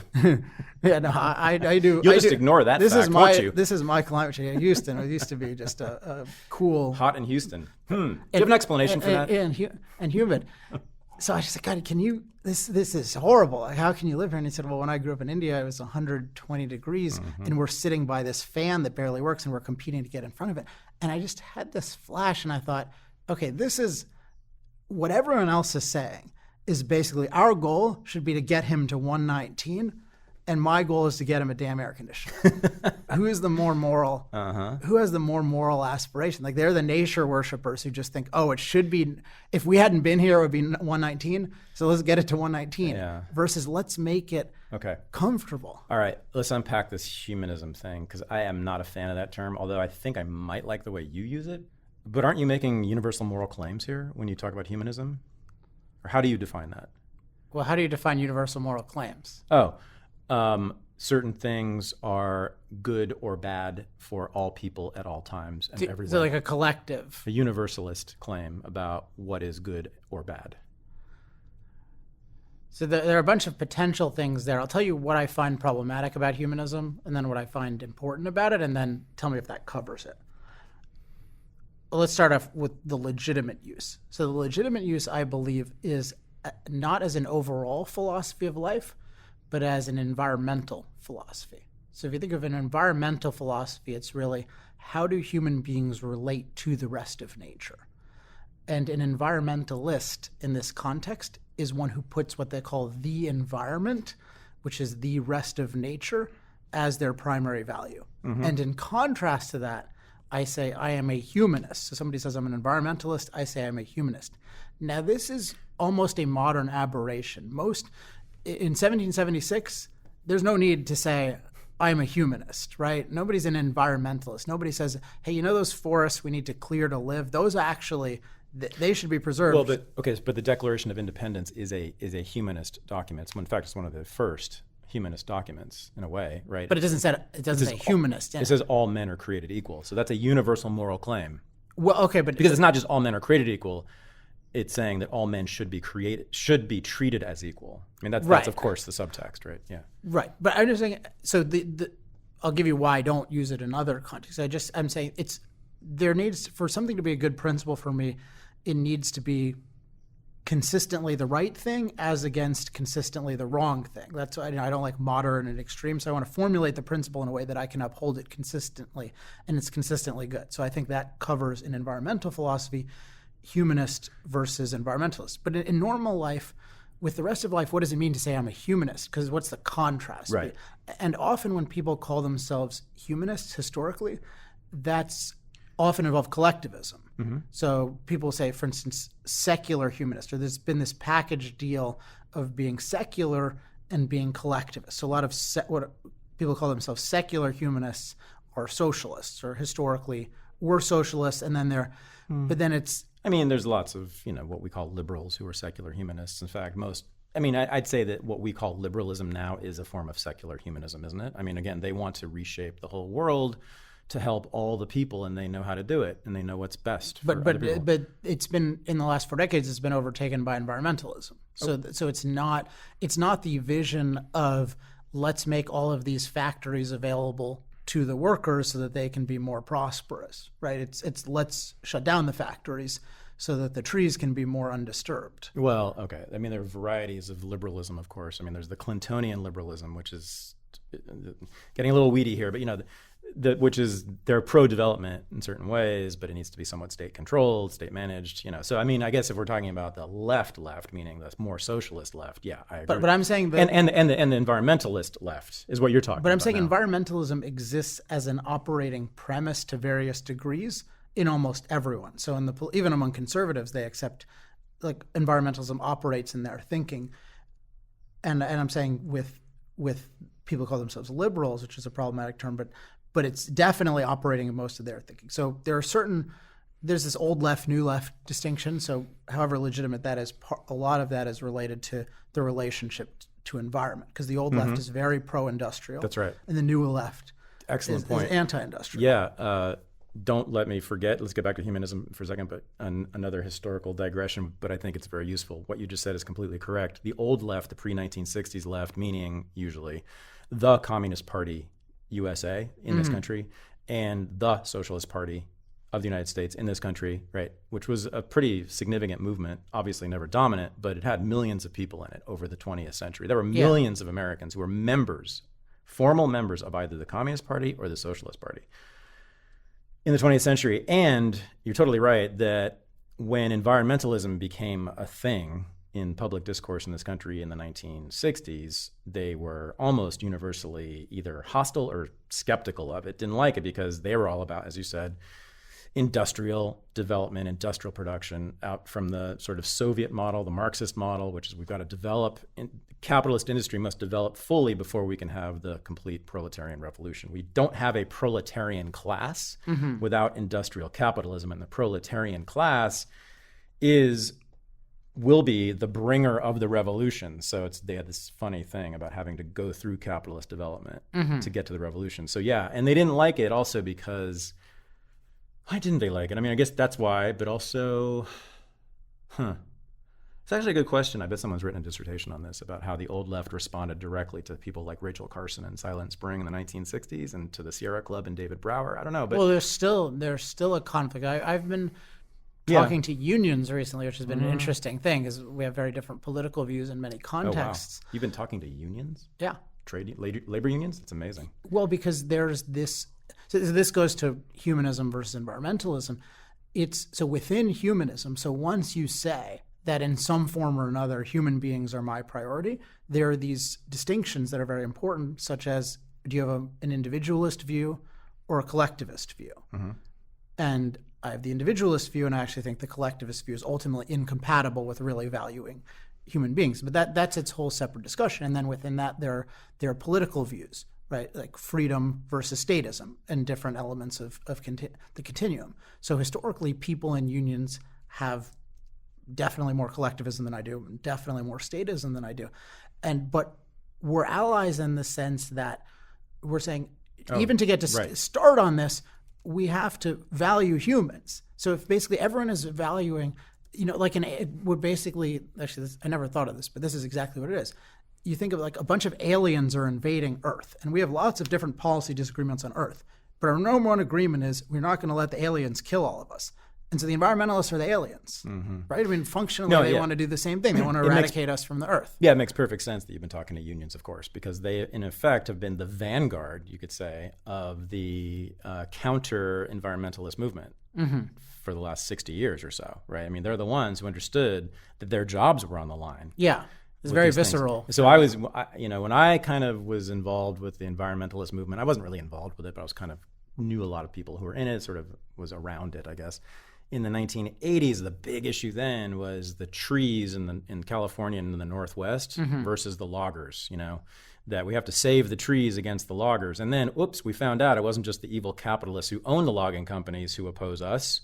It's also all these working class people, right, who are poorer than us environmentalists at colleges, who think we are the enemy. We are material enemies to their livelihood, to their well-being. We're going to take away their jobs, and they don't like us. And there would be these fights. I mean, actual physical fights in these towns all up and down the west coast of the United States in the 1980s between loggers and these radical environmentalists who came from Oberlin and Antioch and Wesleyan and all that to save the trees. So yeah, it makes sense that labor unions would love you, right? Yeah. Well, do you take any money from them? Well, this goes to the whole operation that I have, which I mentioned before. I think I mentioned something about training oil companies, and you said that was setting off a lot of alarm bells. So it's worth. So that's all I have to say on the humanism issue. Oh no, so I'm not done. No, I'm not done with that. I'm though. sure you. Yeah, so, you say whatever is useful. But then I want to talk about my desire to profit from defending industrial progress. Okay, so your definition of human flourishing, I probably share that value, the way that you frame that or the way that you define it. But of course, when you define human flourishing, right, you might be making a universal claim. In other words, for many people in the world, their definition of human flourishing is different than yours, and you know this, right? So, for instance, I bet in part of your definition is material abundance, isn't it? Human flourishing includes... Short answer, yes. Let's stipulate that. Yeah, things like airplanes, things like industrial agriculture, mass production of food. Well, it's a really interesting issue of what, because human flourishing is saying, this is the full flowering of this. So there's a whole discussion. So first you have to say, we want human beings to succeed to the maximum potential of what their nature, what success means given their nature. You think that human flourishing includes a greater level of material abundance than many other people who define human flourishing. I don't know that they're really defining human flourishing or thinking about it. They're thinking about what they want given their current context. Yeah. Yeah, but that's different than thinking about. So let's take them as what they might have to offer me. So you mentioned this whole atomist, and what's interesting about those criticisms is there's a lot of validity to them. There's a lot of validity in terms of how modern man is living and using technology is not optimal. I don't think we're optimizing our use of technology for human flourishing, and that's part of why I have something called Human Flourishing Project, which is all about how to figure out how to flourish. It's not a new technology does not ensure its proper use individually or in the aggregate. Even Facebook, I think there are ways to use Facebook that are amazing. There are ways to use Facebook that are crippling. And so as part of it, as somebody who's living in America right now, if you were having this conversation with somebody in the Himalayas or something like that, and you said, well, Alex over there would have a different definition of human flourishing than you do, but I want to learn anything I can about human flourishing from the person in the Himalayas, as he should, because there might, for instance, I'm a meditator. Not that that's from the Himalayas, but I learn. You meditate. Oh yeah. Huh. Because I think it's very valuable. Which of course has nothing to do with material things. Well, it doesn't have nothing to do because it allows me to get more of them because I earn more money because I. What, to meditate? You don't need any money. Well, first of all, you need money to get trained. You have to be trained to meditate? to meditate well. I think. Okay. Well, I like transcendental meditations. They have to pay $1,000 to learn. I don't know. I think I think very poor people have meditated for a long, long time. Yeah, right? well, they're You can be poor and meditate, correct? right. I'm just saying that the actual historical reason that I learned to meditate was the two productive people I study most in terms of their habits are Steve Jobs and Jerry Seinfeld. And Seinfeld said meditation was essentially for me to be able to do the Seinfeld show for 9 years, my favorite show, and it's just an incredible productive feat to have this caliber. He's starring in the show. He's editor. Ultimately, he's one of the main writers. It's insane what this guy's able to do. And he said it's like I need more. It gave me the energy that I needed, and I was writing a book, and I felt like I need 2 more hours a day. And he had basically said you can do it. So I immediately went online, paid my $1,000, went to the guy, and I got my energy.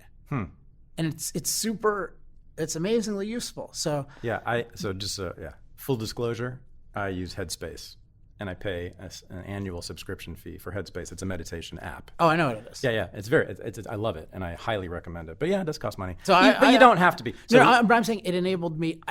My point in pushing back on that is that my view of human flourishing is just an integration of material and spiritual in a way that is not. It's just everything is so interconnected because so much of my quote unquote spiritual, and I just mean mental, life is creating things, and I create intellectual products, but my products are my intellectual products A, exist in material form, and B, are defending material progress.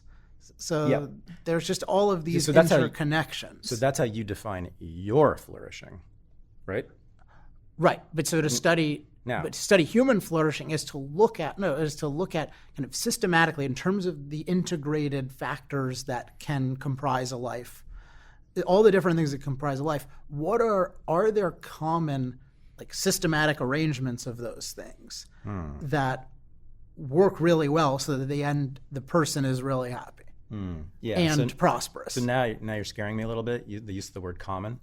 Right, as a humanist, that's a humanist term, right? Because but I'm talking just the nature of the organism. I'm not saying what they believe. I'm just saying how it. Because imagine you had human beings, and we were just so different that for some of us, for example, I don't know, some of us like moving around physically, like for half the human race, moving around physically just crippled you, and you should just be completely sedentary. And then for the other half, movement was really good. Like in that, you couldn't make any kind of generalizations. But if there are certain common denominators among our physical bodies that make a certain range of movement good, then we can say, okay, this kind of thing is involved in human flourishing. Good is the problem there, right? So people have valued human movement, physical movement.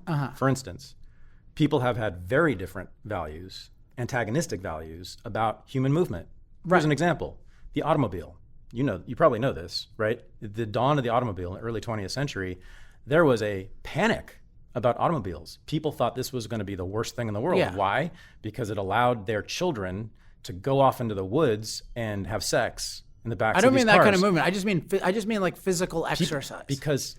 Well, people have different values about that. I know. too. I'm saying they have different values. I'm just trying to isolate that there are certain things that, in just the nature of a physical human being, the ability of his life to continue is related. I mean, okay, eating food. Let's just take something like that, right? So a certain amount of eating food is necessary for human flourishing.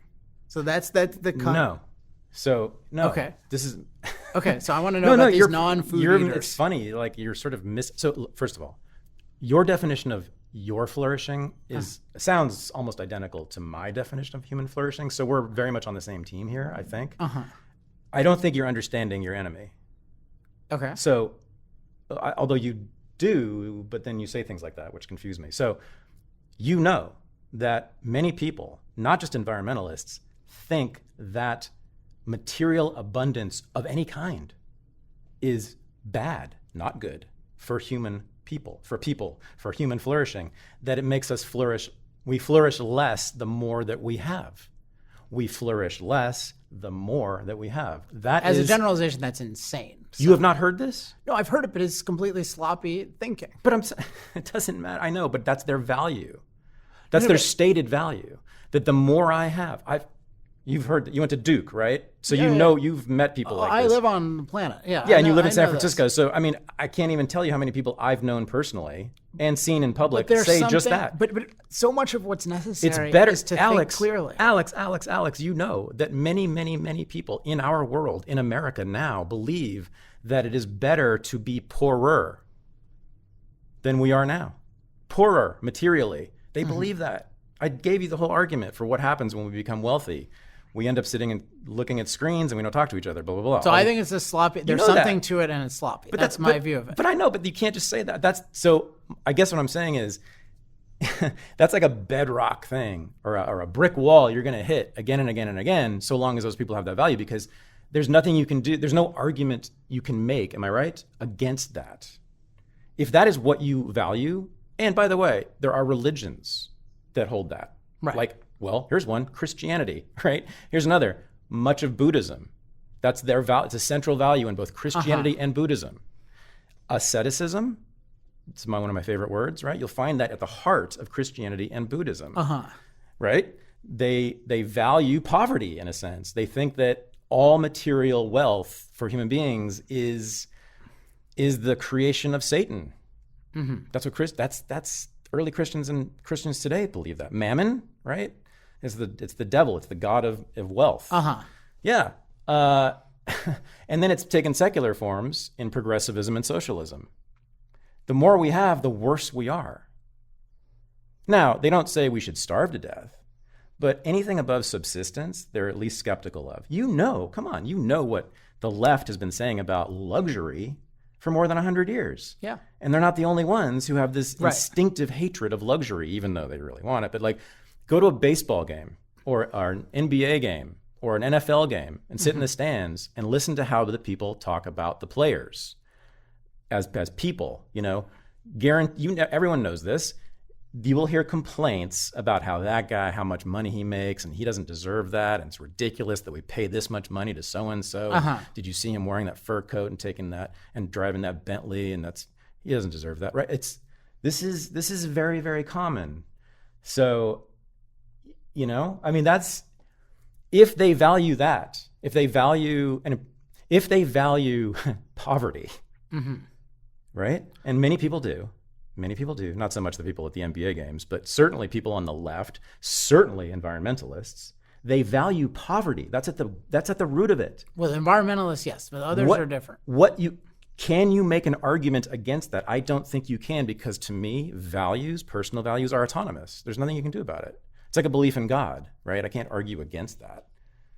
Okay, well, so I don't think I agree with you on either of those, but it's a question of how far we want to get into this. But let's just say that, so for the environmentalist, what I take as like the serious environmentalist, like the principled environmentalist, like a Bill McKibben, what he's saying is the ultimate value is a dehumanized planet. He's saying like, this is the primary, this is my starting point, this is my end. Yeah. Right. No. Well, yes, he does say But that. I think that's different. Wait a minute. 1 second. But McKibben, Naomi Klein, you name it, every leading environmentalist I know of says that what human beings do that is the problem, is what? Consume. Yeah. Right? They make their lives materially better, and the worst thing is that we want to make our lives materially better. Therefore, we dig holes in the ground and pull oil out of it and drive cars from here to eternity and destroy the earth in the process. We don't want to live at an animal level. So it's desire for material wealth that is the problem, according, I think, this is indisputable, really, to environmentalist discourse over the last 50 years. You agree with this, right? You've seen them. There's in every environmentalist manifesto, paper, article, speech, you will see at some point they will identify consumerism as the problem. Because again, they're right in a way. If we didn't have a desire for iPhones or automobiles or airplanes, there would be no environmental degradation. We would live like the Navajos 300 years ago. Well, die like them, yeah. Yeah, right. And that takes care of the other problem that they do identify explicitly, dehumanization. Right. Yeah, I mean, we will live, but for not as long. So when you said that, of course, everyone wants to live longer, I said, no. You've already demonstrated this, that they don't want people to live longer. I don't remember saying, well, no. It was a conditional or hypothetical Or imperative. they think that it's good to live longer. If you they don't think that. No. But we were talking about the subset of people who will say explicitly, I don't think most people know the term human flourishing, but they'll say explicitly, I want to flourish. And then you're saying, well, there are different definitions of that. But there are certain things that are excluded. Like if you say, I want to flourish, that is different from I want to dehumanize the planet. Like that's outside the humanist realm. That's I think that's important though. So but then the question is, if you say I want to flourish, so one could be that they're just, if you kind of try to subdivide flourishing, part of the problem here is that human life is a process. So it's not like there's just this one end point. It's you're saying this is my end, but the end and the means run together because the life is a process. So it's like the end and the means are kind of the same thing. And so that you're asking like, what means is really a process that the overall process I'm flourishing. And so one thing could be, well, some people think that, I don't know, there's some things that are just, we fundamentally disagree on and we can't, like some people think, for example, that pleasure is part of flourishing and some people think it's not.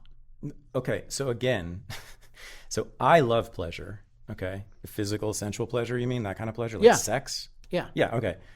Yeah, I'm all for it, as everyone knows who's read me or listened to me. But that is not a universally held value. That's what I'm giving you an example of somebody. Yeah. I think there are people who would say I'm pro-flourishing, but I think that, but pleasure is not part of it. Now, I think they would say that some form of happiness is, but they think there's a tension between pleasure and happiness. And how do you define happiness? Right. Well, but there are certain kinds of... Living in a commune is what makes people happy, Alex. You know this. Come on. Dude, you got to understand your enemy better. Okay, well, I have this project called Human Flourishing Project, which keep working on it. There's a bunch of challenges related to it, but people interested can go to humanflourishingproject.com, and when I get my act together and it's out, then you'll get an email. I can't wait. But you need to define your terms. But you can't.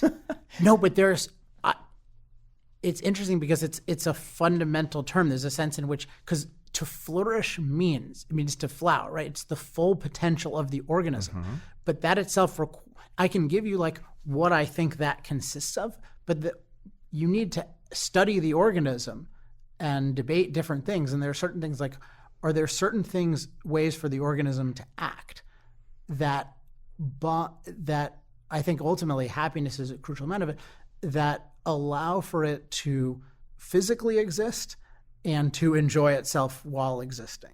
I think that those are two like naturally given good things. I think if you have something against, but this goes to metaethics. I mean, this is part of like, is there such a thing as an objective good, or can somebody just say, well, my good is for all Jews to die, and your good is you really want to be happy and free, and there. You can say it, you can try to find more people like you so I don't kill you, but my good is just as good. Okay. One of the loci of activity of the old left in the United States was Detroit, Michigan, for obvious reasons, right? It was the center of the automobile industry, but it was also because of that the center really of American industrial capitalism. So if you could get all of the workers in Detroit in the 1940s to say, go on strike, you would shut down much of the American economy, right? So the unions, the old left knew this, and that's why they sent their cadres, their people, into those factories to join those unions that were in those factories, to organize the workers in those factories, to shut them down and then bring about a revolution. And they were right. I mean, if you could get all of the working class in Detroit to stop working, the whole thing shuts down, okay? Now, the old left of the 1910s to the 1960s, that was their objective, was to shut down those factories, but then to replace the management, not shut them down and tear them down, but simply to replace the management in those factories with people's collectives, the democratic polity, the state, right?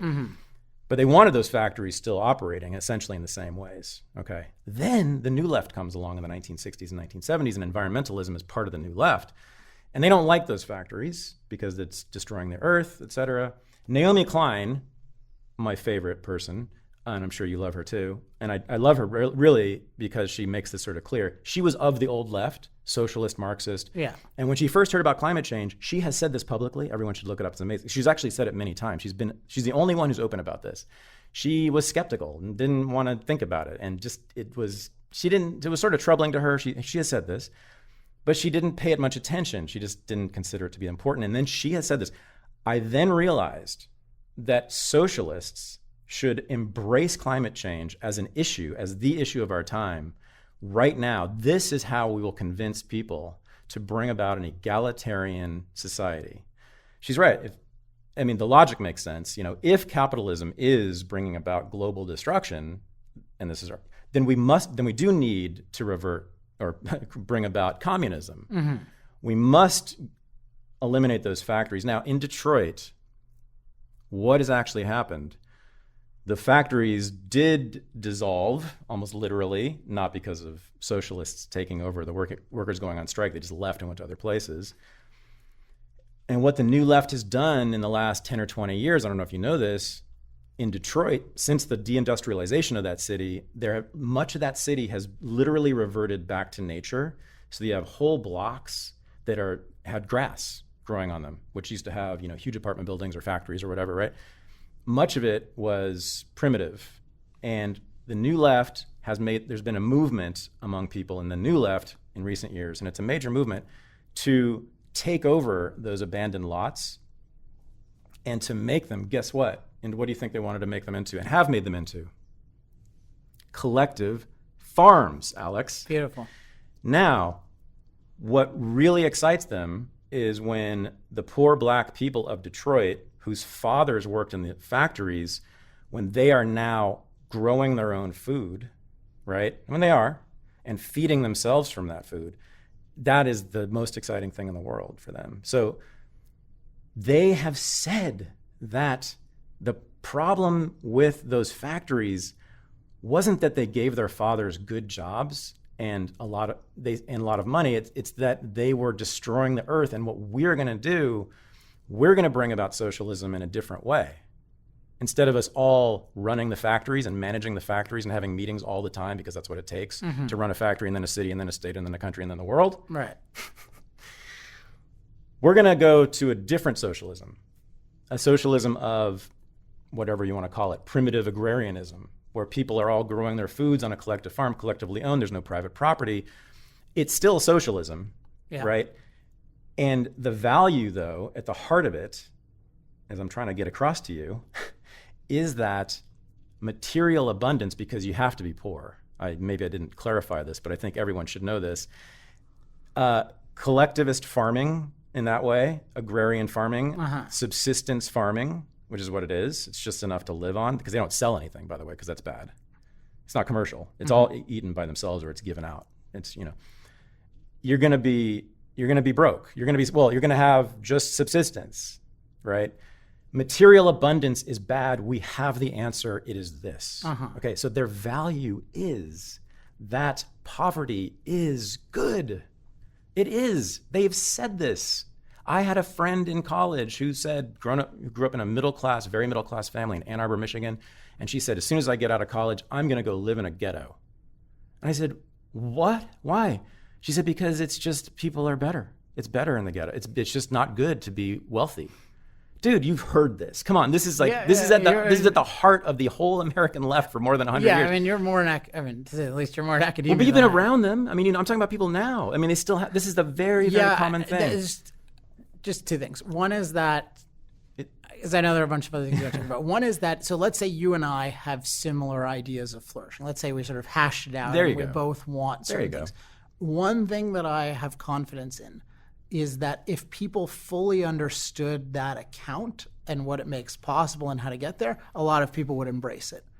A lot of people would embrace it. Okay. There you That's go. not all I believe, but that's something I believe. That's good. And what was the second? So surprised to get agreement on this issue.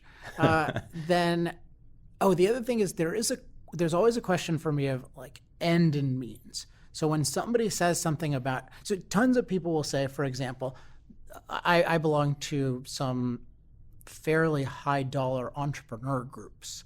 So there's one group I belong to, which is a really interesting group. It's called Genius Network, and it's entrepreneurs, and it's a 25K buy-in. So it's and part of what you're paying for is other people are paying 25K. So there's a lot of really, really smart people. But these are people, and I'm definitely one of the poorer people in it, relatively speaking.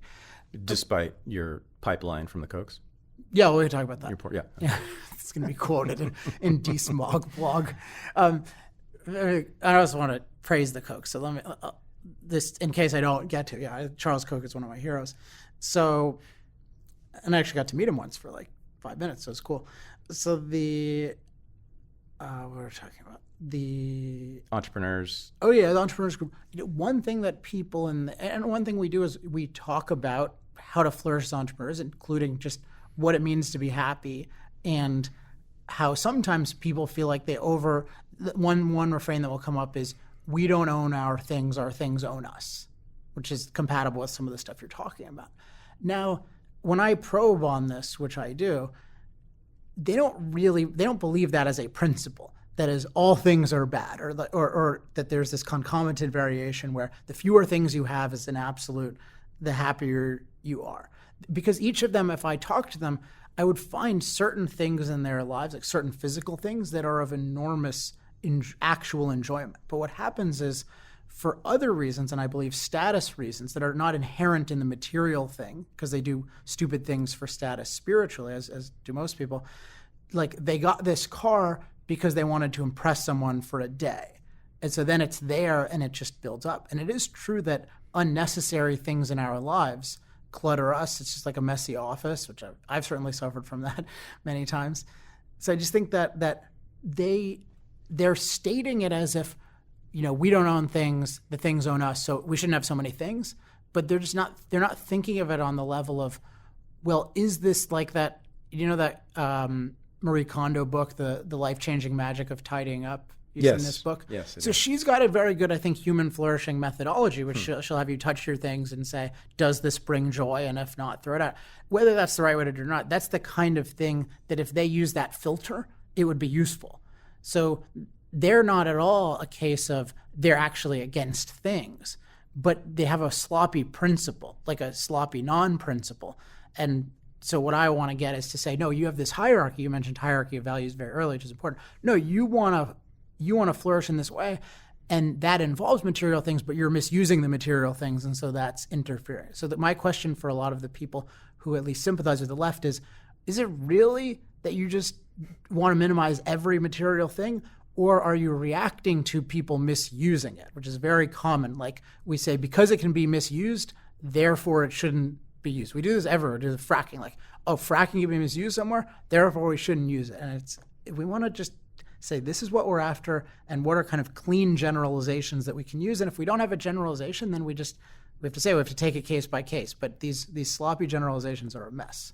Okay, so let me make a suggestion to you. Okay. How about this? You are saying that for people with particular values, you have the answer for how best to meet them, which is fossil fuels. So if you have, if one of your values is a particular level of material abundance and the ability to meditate, right, and a love of sex, actually fossil fuels is the best way to go in terms of energy resources. That solar and wind and primitive agrarianism will not get you those things. Right, so we know that the freedom to use fossil fuels. So it's not like it's the solution for every energy need. Right, but in other words, to go to the alternatives will not give you your values, particular values. Now, yes. Yeah, to restrict the freedom to produce and use fossil fuels will not get me to your values. Correct. Okay, so for particular values, there are particular values held by particular people, right? That you have the answer for. I like that. I agree with that. I think you're right. That's why I agree. That's why I listen to you and follow you, is because for my values, you have convinced me which include material abundance and meditation, literally, I meditate, and sex and all those things, the time to do those things, you, Alex Epstein, have convinced me, I mean that fossil fuels as a major part of our energy resources is necessary. And that more importantly, that the alternatives on offer will move me very far from achieving my values, those values, including sex, because there's so much work involved in agrarian communism and the rest of it, that I won't have time to have sex. Good. Is that good? Yeah, that's certainly so we're getting into that's the argument of the book. That's why it's great. If you want this, then this. There you go. That's what I love. I'm all about that. 100% agree with you. Let me change subject here because I had just been dying to talk to you about this because I loved it when I saw it, and I was wondering what else was going on when this happened. You actually gave testimony to a Senate committee, the Senate Environment and Public Works Committee, last year, right? Was it last year? Yeah. And you were invited to give testimony. I guess it was on climate change or on energy resources or energy policy. It was on energy policy, okay. Which is, by the way, the right category to use, not climate change. Right, of course, yeah. Well, but they're connected. But anyway, and you were invited by. One's a potential side effect of the other, so you should focus on the primary thing. Right, and you were invited by James Inhofe. Is that his name? Inhofe from Oklahoma. Yeah, he is the head of the committee. Yeah, Republican senator from Oklahoma. Right. And the co-chair of the committee was Barbara Boxer. Senator Barbara Boxer, she likes to be called. Yes. Yeah. My senator, and she was a longtime representative to the House from representing Marin County. So you were preceded, I believe, by a minister. Is that right?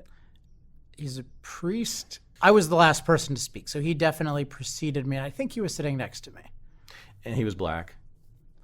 Oh no! There was a minister, black minister is and what I'm a talking priest. about. Oh, okay. Well, they're both actually very important for this. Yeah. So you were preceded. Testimony was given before you during this meeting by a black minister of some denomination and a white, his race doesn't matter, but white Catholic priest. That's right. Correct. And one of the first things I think the Boxer said to you after your testimony was, I don't want to hear from a philosopher. Right. You're not a scientist. I want to hear from scientists. Right. You're a philosopher. Right. But she had tremendous praise for the testimony given by the Catholic priest and the minister. Right. Not scientists, and one could say philosophers of a sort, but certainly not scientists. And you were on the Tom Woods show after this, and I listened to the interview. And one of the thing that I actually took away from the interview that I've never forgotten had nothing to do with climate change or energy policy or any of this stuff. It was your comment that was racist. That there was extravagant praise, especially for the black minister. Boxer and the other Democrats on the committee just were effusive in their praise for this amazing testimony that this minister gave. And you said it was racist because it was actually, not only was it clearly not science, but it wasn't even very good on its own terms. And it's true, people can go watch it. It was pretty much just not good. I mean, it was not the most articulate guy in the world, and not even the best argument. Or there was really a non-argument. It was just a sort of, as I remember, sort of a litany of moral claims about environmental justice and stuff like that. But I don't know. I just thought that was interesting and made me wonder about who you are and where you came from and how you would have an idea like that, which I share. I think you're right. An idea like what? Oh, sorry.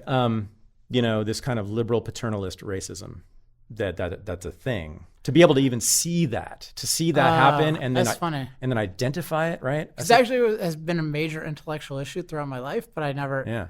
It just seemed very transparent because the people. Maybe you can have a link to it in the show notes, but the basic thing was going into, if you ever testify in front of Barbara Boxer, not that she's a senator anymore, but you have to understand that people are really vicious. Like, they're really there to humiliate you. Mm-hmm.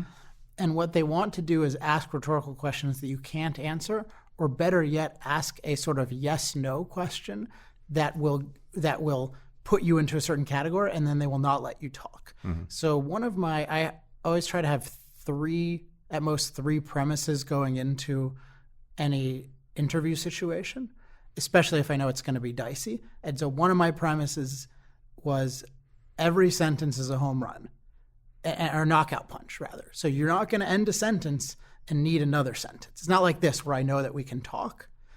This is not a gotcha format, but that's a gotcha format. So I didn't know what she was going to do, but I knew that someone was getting knocked out. And so, I had to do my best to be the person. So she says, I gave this whole testimony. It was really thought through. It was really, I think, tight 5 minutes. And I gave this case and I really appealed to them. Like, I know you're not supposed to believe this, but really consider it. Here's the evidence about climate. Here's the evidence about the unique benefits of fossil fuels. Here's what will happen here are the risks of restricting people's access to this. And don't listen to any of it. And then, unfortunately, Boxer just says, she looks at me smugly and she says, Mr. Epstein, are you a scientist? And so the question is, how do you respond to that? Because what she wants is me to say no, and then she's going to just go on a rant. And I said, no, I'm a philosopher. And then she's pretty slick, so she didn't miss a beat too much. And she said, well, a philosopher, why do we need a philosopher? And it's just like and it's a rhetorical question, but I sense a gap. So I say to teach you how to think more clearly. And then her staff starts laughing at her. But she's still pretty fast. So she'll say, it's just worth watching, knowing what's going on. Absolutely. And I say, she says, I don't need you to teach me how to think more clearly. And I know I have one little window left, because if I keep going back and forth, it's rude. But I just sense this one little window and I just say, I think you do. And then that was it. I know I can't do it, but that has transformed the whole dynamic. And this is just a point, because I know a lot of people listening to this are communicating with other people all the time. I think we're not sufficiently strategic when we think about individual situations, but also our overall approach to communication. So if people are intrigued by the framing that I discussed at the beginning, it's worth just thinking about in your own life, how are you framing the different conversational situations, and are you really framing them to persuade the audience? Now, in the case of Boxer, she's not my audience. My audience is the audience watching, and people don't realize this. And if you watch what happened, you watch the priest who was sitting next to me, he should know in advance that he is because of the Acton Institute's ties historically. He was on your side. He was on my side. He was also attacked. It was the black minister who was effusively praised. Right. Yeah. But he was condemned. But the idea is he was attacked for connections to, I think, fossil fuel companies and tobacco companies. And if you watch my testimony, I anticipated they were going to attack me on that. So I explained why I don't get funded because I'm a for-profit company, but I'm very proud that I speak to and get paid by fossil fuel companies because I really admire what they do. And so that preempts the issue, because then they just have to say, well, you don't really believe that you're doing the right thing, which is a kind of opinion story situation.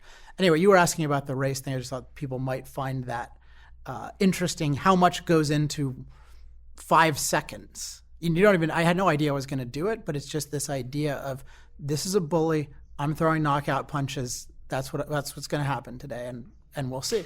Yeah, but it was you identifying what happened with the black minister right, as racist. And so this is a thing that I talk about and write about a lot, which is what I call sort of liberal paternalism, but it's a form of racism, because it's treating black people to a different standard, and it's really treating them as children, so that some form of subhuman. Or at least non-adult. I mean, to me, it's really treating them like children, right? Because if your 5-year-old gives a speech in their classroom or whatever, or gives a speech at the family picnic, everybody's going to praise them no matter what they say, because they're a child. So, am I right?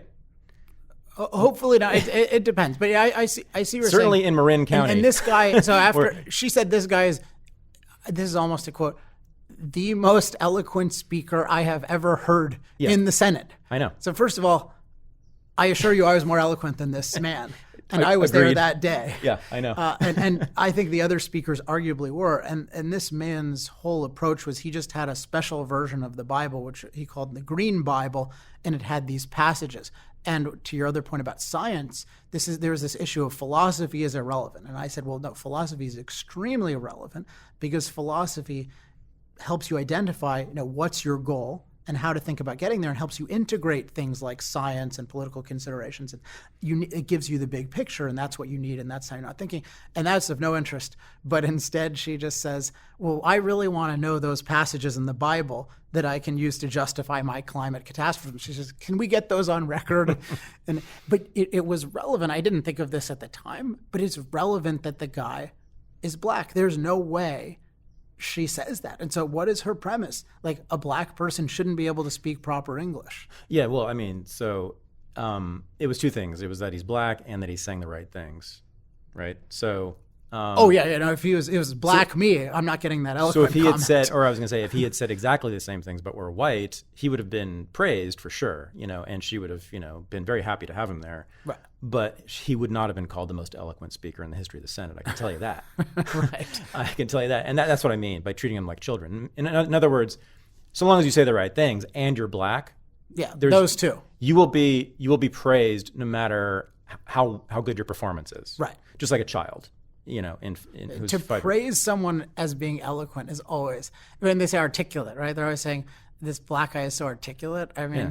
So, but liberals feel in that moment that she's being anti-racist because she's praising the black guy for being so eloquent, right? Because black people have traditionally been considered to be unintelligent, but it's just the opposite. And it's just funny that I love that you identified that when you were talking about it. Climate change, and it's one of the reasons I wanted to have you on the show, is that it made it clear to me that you've thought about these other issues. Everyone is so afraid of racial things. Maybe this is not an original thing to say, but this was a passionate issue for me. I'm trying to think of why it was passionate, because since I was a teenager, I became really interested in I think it was because I was historically naturally came to being an individualist. And I had no interest. I had only interest in math, science, and computer science until I was 15 years old, and I would have considered myself a liberal at that point, which changed fairly quickly. But the main thing that people get attracted to different political ideas based on different things, and for me, the first thing was definitely individual responsibility. I had that. My athletes growing up were, to some extent, businessmen, certainly athletes. And so I just had this idea, if you're working hard and you achieve something great, and part of that is you have to have a responsible attitude. And when I started studying this, looking at politics, I thought, okay, liberals really aren't holding people accountable. They're not saying they should have responsibility. And particularly with this group of people, it's not even a group, but just people with this amount of melanin in their skin, they're really screwing them over. Mm-hmm. Because what can you do to somebody that's worse than telling them you don't have responsibility for their life? And to fast forward, I wrote a lot about this, but someone saw my work from the University of Maryland, who was a member of the NAACP. So when I was 24, this was 2 years out of college, I knew nothing about fossil fuels. That came like 3 or 4 years later. I got asked to participate in a panel on reparations for slavery, which is the idea that people of all races today should pay people who are black money for the sins of slavery, which I disagree with. But it was me, it ended up being me and this other guy, which was not on my side. And then they ended up putting 3 people on the other side. But it's fascinating how the audience was so unused to somebody talking to them like a human being. And I wish I could say this went really well. It went well for listeners of the thing, because every time I said something, people would just make all these threatening gestures at me. And what am I going to do? It's just, you're a human being. And I just said, look, you are completely screwing yourself over, what I just said, if you don't believe that you have control over your life. And I could just tell nobody ever talks to them like this. That's how you talk to another human being. If you care about them, you say, look, you're an individual. You've got one life. Here's what I know about what's harmful to it, by this standard. And here's what's helpful. And this is really harmful. And so for you to sit around and instead of improving your life, be demanding things and being for that to be your focus on your victimization is very damaging. And it just struck me as so weird that was unusual, that you would talk to people like human beings. And so in that sense, people's ideas about what's wrong racially, almost all, there's so much stuff that's wrong racially, it's just not what people think. How is what you said not talking down to them? How is it not paternalistic in its own way? Because it's all I can say is it's just how I would talk to anybody that I thought was making a big mistake, in the same way that I go to the Senate and I say, look, I think you're making a big mistake with the fossil fuel issue. Yeah. Okay. Depending on what your objectives are, what your values are, right? Yeah. So this is right. That in this case, but they were interested in presumably in some sort. Yeah. So the way I experience it, certainly in colleges where I've taught, is that my black students clearly never get challenged really directly by professors or other students about their ideas, about what they say in class. And I do. And what I have found is that they love it. It's this new thing for them to actually to be treated like an intellectual, to be treated like an adult intellectual. They love it. In my experience, it's clear that people are so afraid to challenge them in any way, because then you get labeled as a racist. But it's this liberal logic is so perverse, right? It's actually just the opposite. You're treating them like children. And I'm telling you, well, you know this because you went to Duke. I mean, I'm sure you saw it there. Although maybe not as clearly as I have as a faculty member, but the paternalism, the racial paternalism that goes on in colleges, and I've talked about this a lot, is pervasive and grotesque. It takes all sorts of forms. Black people get treated like children. That's what goes on. And but anyway, I saw that you just sort of cut right through it and didn't seem to, you seemed to want to just do away with that right away, which I loved. What was you said there was like a backstory to that hearing and that testimony that you didn't talk about, or was that it? You already. Well, no. I'm just saying the only backstory is the preparation. Or the architecture of it. Yeah. How to architect something like this. I do a bunch of debating, and just preparation is destiny, and these things are difficult. And I find it odd that when we're given these opportunities, we don't take them serious, and we don't really think about what the upside is, but also what the downside is. I mean, if I get creamed in one debate, like just, if I'm a puddle on the floor, that's really bad it's not just bad for me, it's bad for my position, because I'm a representative of a certain kind of position. And that's the real... Well, also a minority position, ironically. Oh, yeah. One of the smallest. Yes, right. One of the smallest. So you have to be good all the time. Yeah. Oh, yeah. So you know what people think of you when you start talking and start saying things like you admire the fossil fuel companies, or you go even further. But I set it up well. I don't feel like... No. I'm saying there's, at a certain level, there's not anything you can really do about this, right? I mean, there's many people... But I'm just saying that because I think not to defend myself, because there's more that people can do to set themselves up. To humanize themselves. You do a good as job as I've ever seen. I'm not criticizing you in the slightest. No, I just want to encourage others. Yeah. And I think what people should follow Alex's example on this, absolutely, and the way he frames questions and the way he frames his ideas. When he encounters people who are hostile to him, or at least hostile to those ideas. But you do know, nonetheless, that no matter how good you are, there will be many, many, many people, all those Barbara Boxer voters, for instance, most Barbara Boxer voters are going to think one of two things about you, or maybe both at the same time. And you know what those are, right? One, he was paid to say this, essentially, by evil oil companies and the Koch brothers. One. Two, there's something just wrong with this kid, right? I mean, there's just something you're just not. I mean, evil is maybe not the word they would use, but that's really what they feel about you. There's just something characterologically wrong. There's something in you, something about you as a person that's just bad. You know that, right? I mean, that only someone who is, some sort of sociopath is probably a word they would use, would say things like that. I think back in my leftist days, I probably would have called you a sociopath. Because you have ideas that are hostile to humanity. In other words, you don't want to be part of this world that we live in, and we're all in this together. And what you want to do is just burn it down, almost literally in your case. But this is what people think. No matter, you've done a tremendous job, and you've said that many liberals and Democrats have actually come over at least partway to your side because of how you've talked to them. So I'm saying you do as good a job as I've seen. Nonetheless, that's what you're up against, which is powerful. Well, but it's interesting. I try to understand the dynamics of these things because I want to change them. I'll give you what's happened in San Francisco, which has been an interesting example for me. Well, no. Let me ask you a different question. Okay, sure. Let me have it. So, no. What's your response to that? What if I did say that? I bet people never say it to your face, or rarely say it to your face, but you know that's what many people think. You don't know? Trust me. Yeah. They think one or the other, usually both. I think they think it a lot. I think they think it less. They might think it more than I do, more than I think they do. Mm-hmm. Certainly more than they say. But I think they think it less because there's something about the way that I'm presenting it and that I'm saying, like, this is my goal. This is how I'm proceeding. You tell me where I went wrong, but this is how I got there. I'm telling you how I got there. You look at the way most people, and I admire most people who defend fossil fuels. And I met a lot of them, and I think most of them are sincere. So this is my proviso. But the way they communicate is not self-contained in the sense that you really believe the reason that here's how to think of it. They would change their position if the facts changed.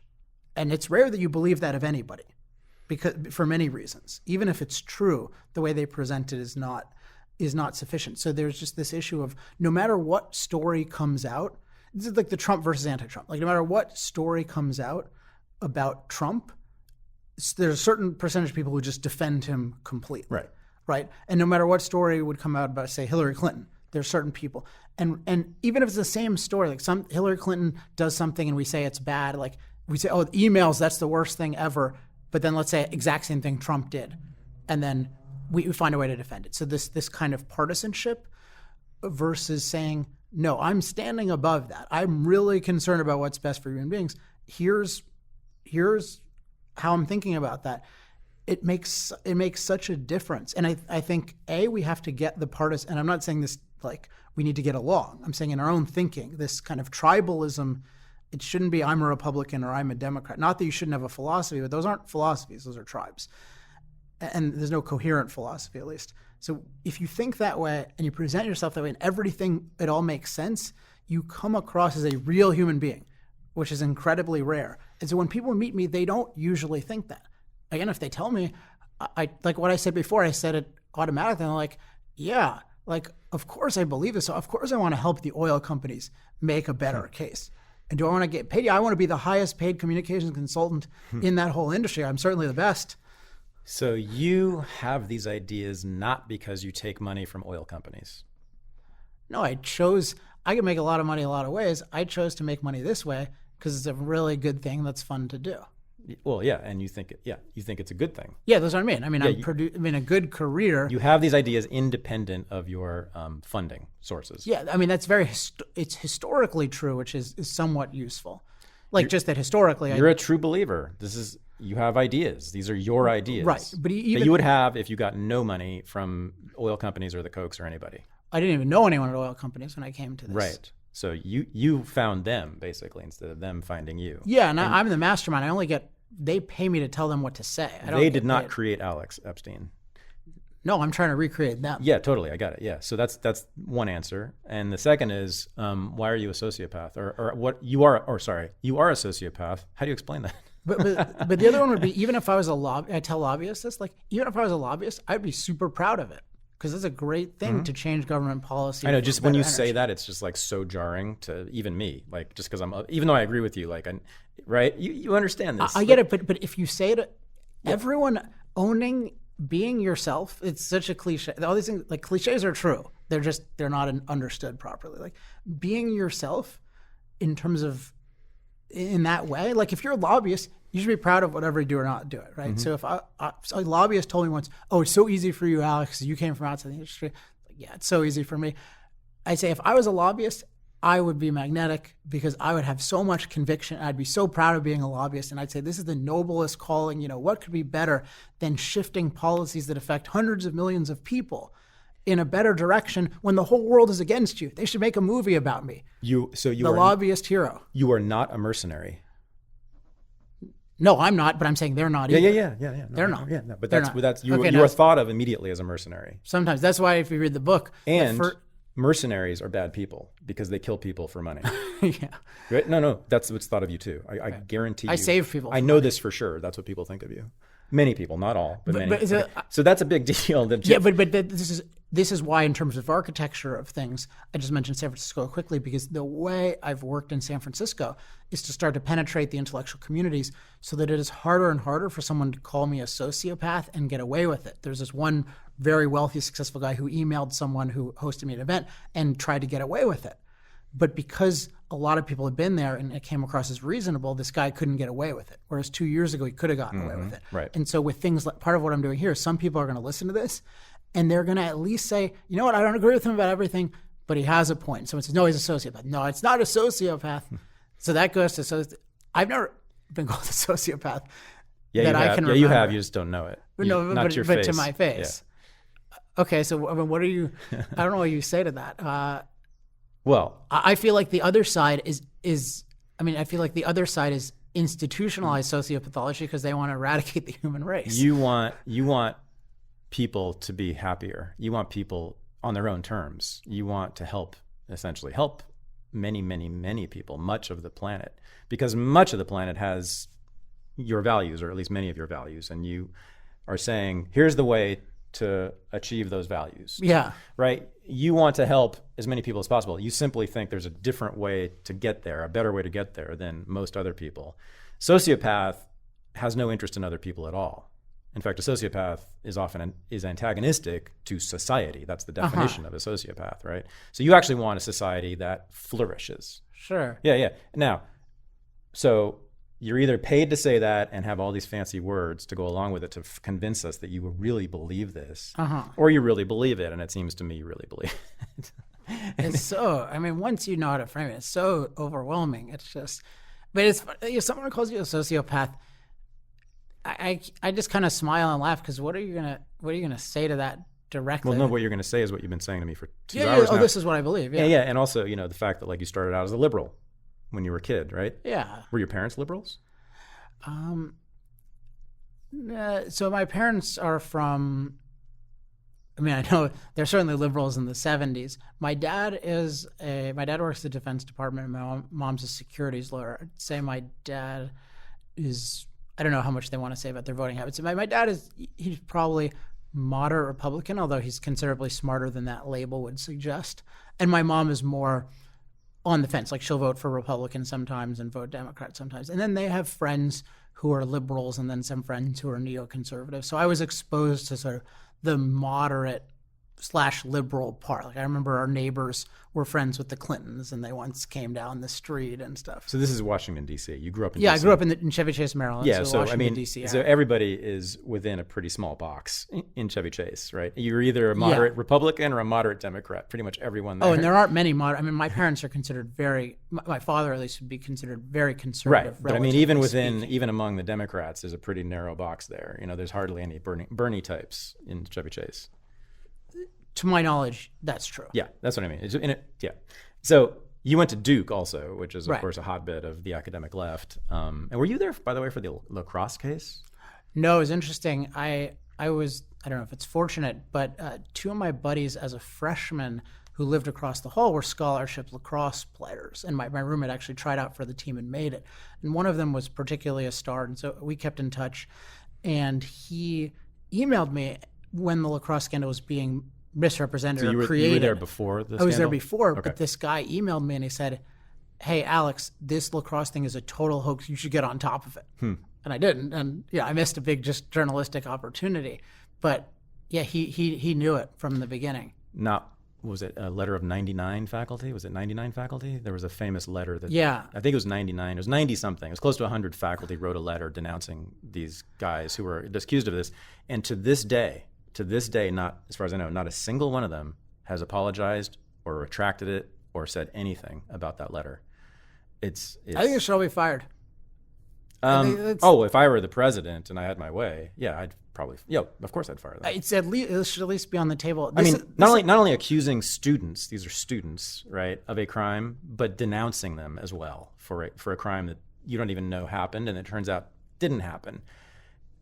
How is that okay for professors to do that to students? right? I'm really big on track record. Astonishing. It's in the first chapter of the book, it's called Secret History of Fossil Fuels, which is both about how many amazing economic and environmental benefits have come from fossil fuels, but also about all the wrong catastrophist predictions and how many of the thought leaders today were the thought leaders of yesterday who predicted that today would be what they're predicting tomorrow. And you have to be held accountable for your false predictions and your false claims. And these guys, they don't even admit that they've been wrong about everything, that they've made all these wrong predictions. And it's the same thing. You can't just accuse people of stuff. Paul Ehrlich, and then not. am I right? Still hasn't accounted for his grossly inaccurate They're claims. often called vindicated. I heard James Hansen, who's a catastrophist, the news said something like, well, Hansen's saying this really bold thing, but you have to remember, he's gotten things right. No. It's like Paul Ehrlich in 1970, whatever it was, 3, you said there will be mass starvation on this planet in the next, what was it, 10, 20, 30 Several years? decades, Yeah. Okay, now we've seen what's gone on, and there's far, far, far less starvation on this planet. What do you have to say to that? He's never responded to that, right? Yeah.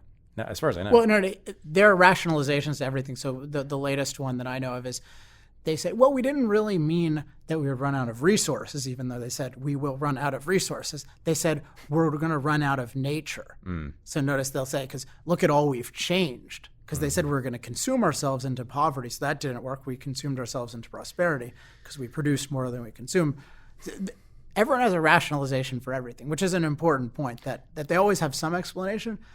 It's just a bad explanation. If I really screw up a prediction, I should say, by the way, this is an example. I should say, I was in a debate with this, it was like a horrifically done thing where I got like 2 minutes to speak in this debate with this guy from Colorado.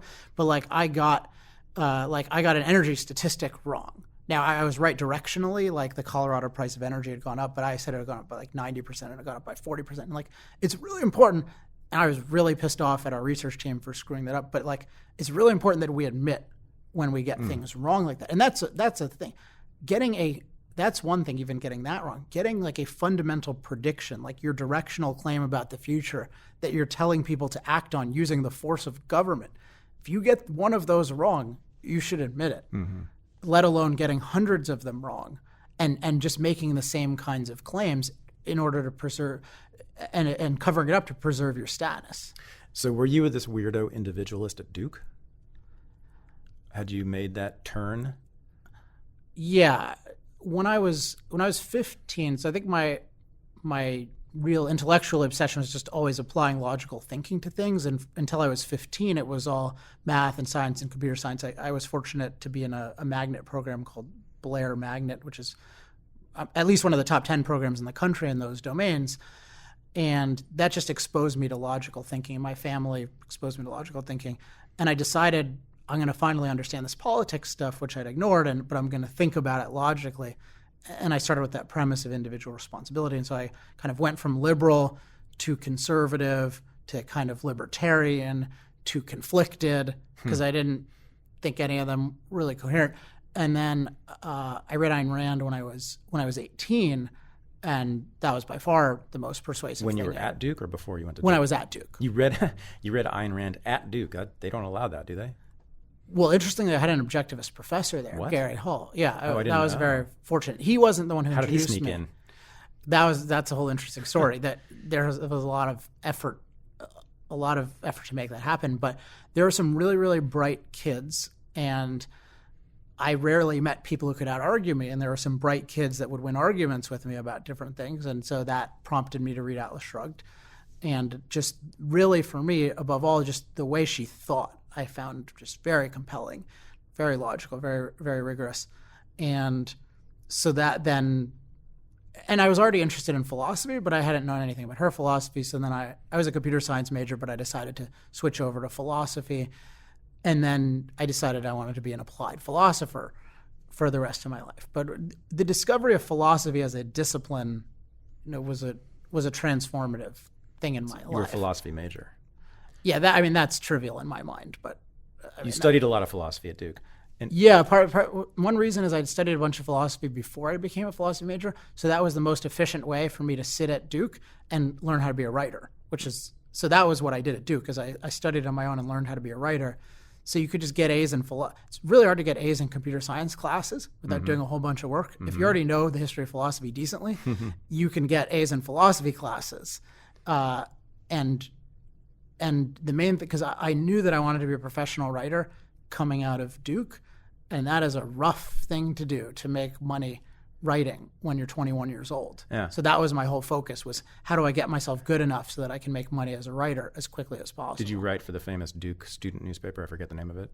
Well, there's the Chronicle, which is I had a column that it's called The Voice of Reason. That got, I remember, I think 59 negative letters to the editor and 0 positive. I was mentioning to you before the show that if Facebook had been around, it would have been great, because I would have met people like me. And I ran the Duke Objectivist Club, so I met some people there. And I ran the right-wing newspaper, the Duke Review, for several years. So that was, I was involved in that way. But it's hard to even remember what it was like when you just throw out a newspaper and nobody will email you. Even if you put your email there, nobody is thinking in those terms. So it's just, we would print 4,000 newspapers and put them in a stack and kind of hope people read them. And then once every 2 weeks, someone would send you a letter. So we're so fortunate now, for everyone who's condemning the bad parts of Facebook, we're so fortunate, particularly as creators, that we can find people who like our stuff. Because people say, I get 300 positive and 100 negative. The negative bothers me. I would have been thrilled to get 1 positive. I didn't really care about the 59. Obviously, it didn't deter me, but it would have been great to have a couple of people say, hey, I'm really benefiting from this. Yeah. So every academic journal, every mainstream media outlet ignored A Renegade History of the United States.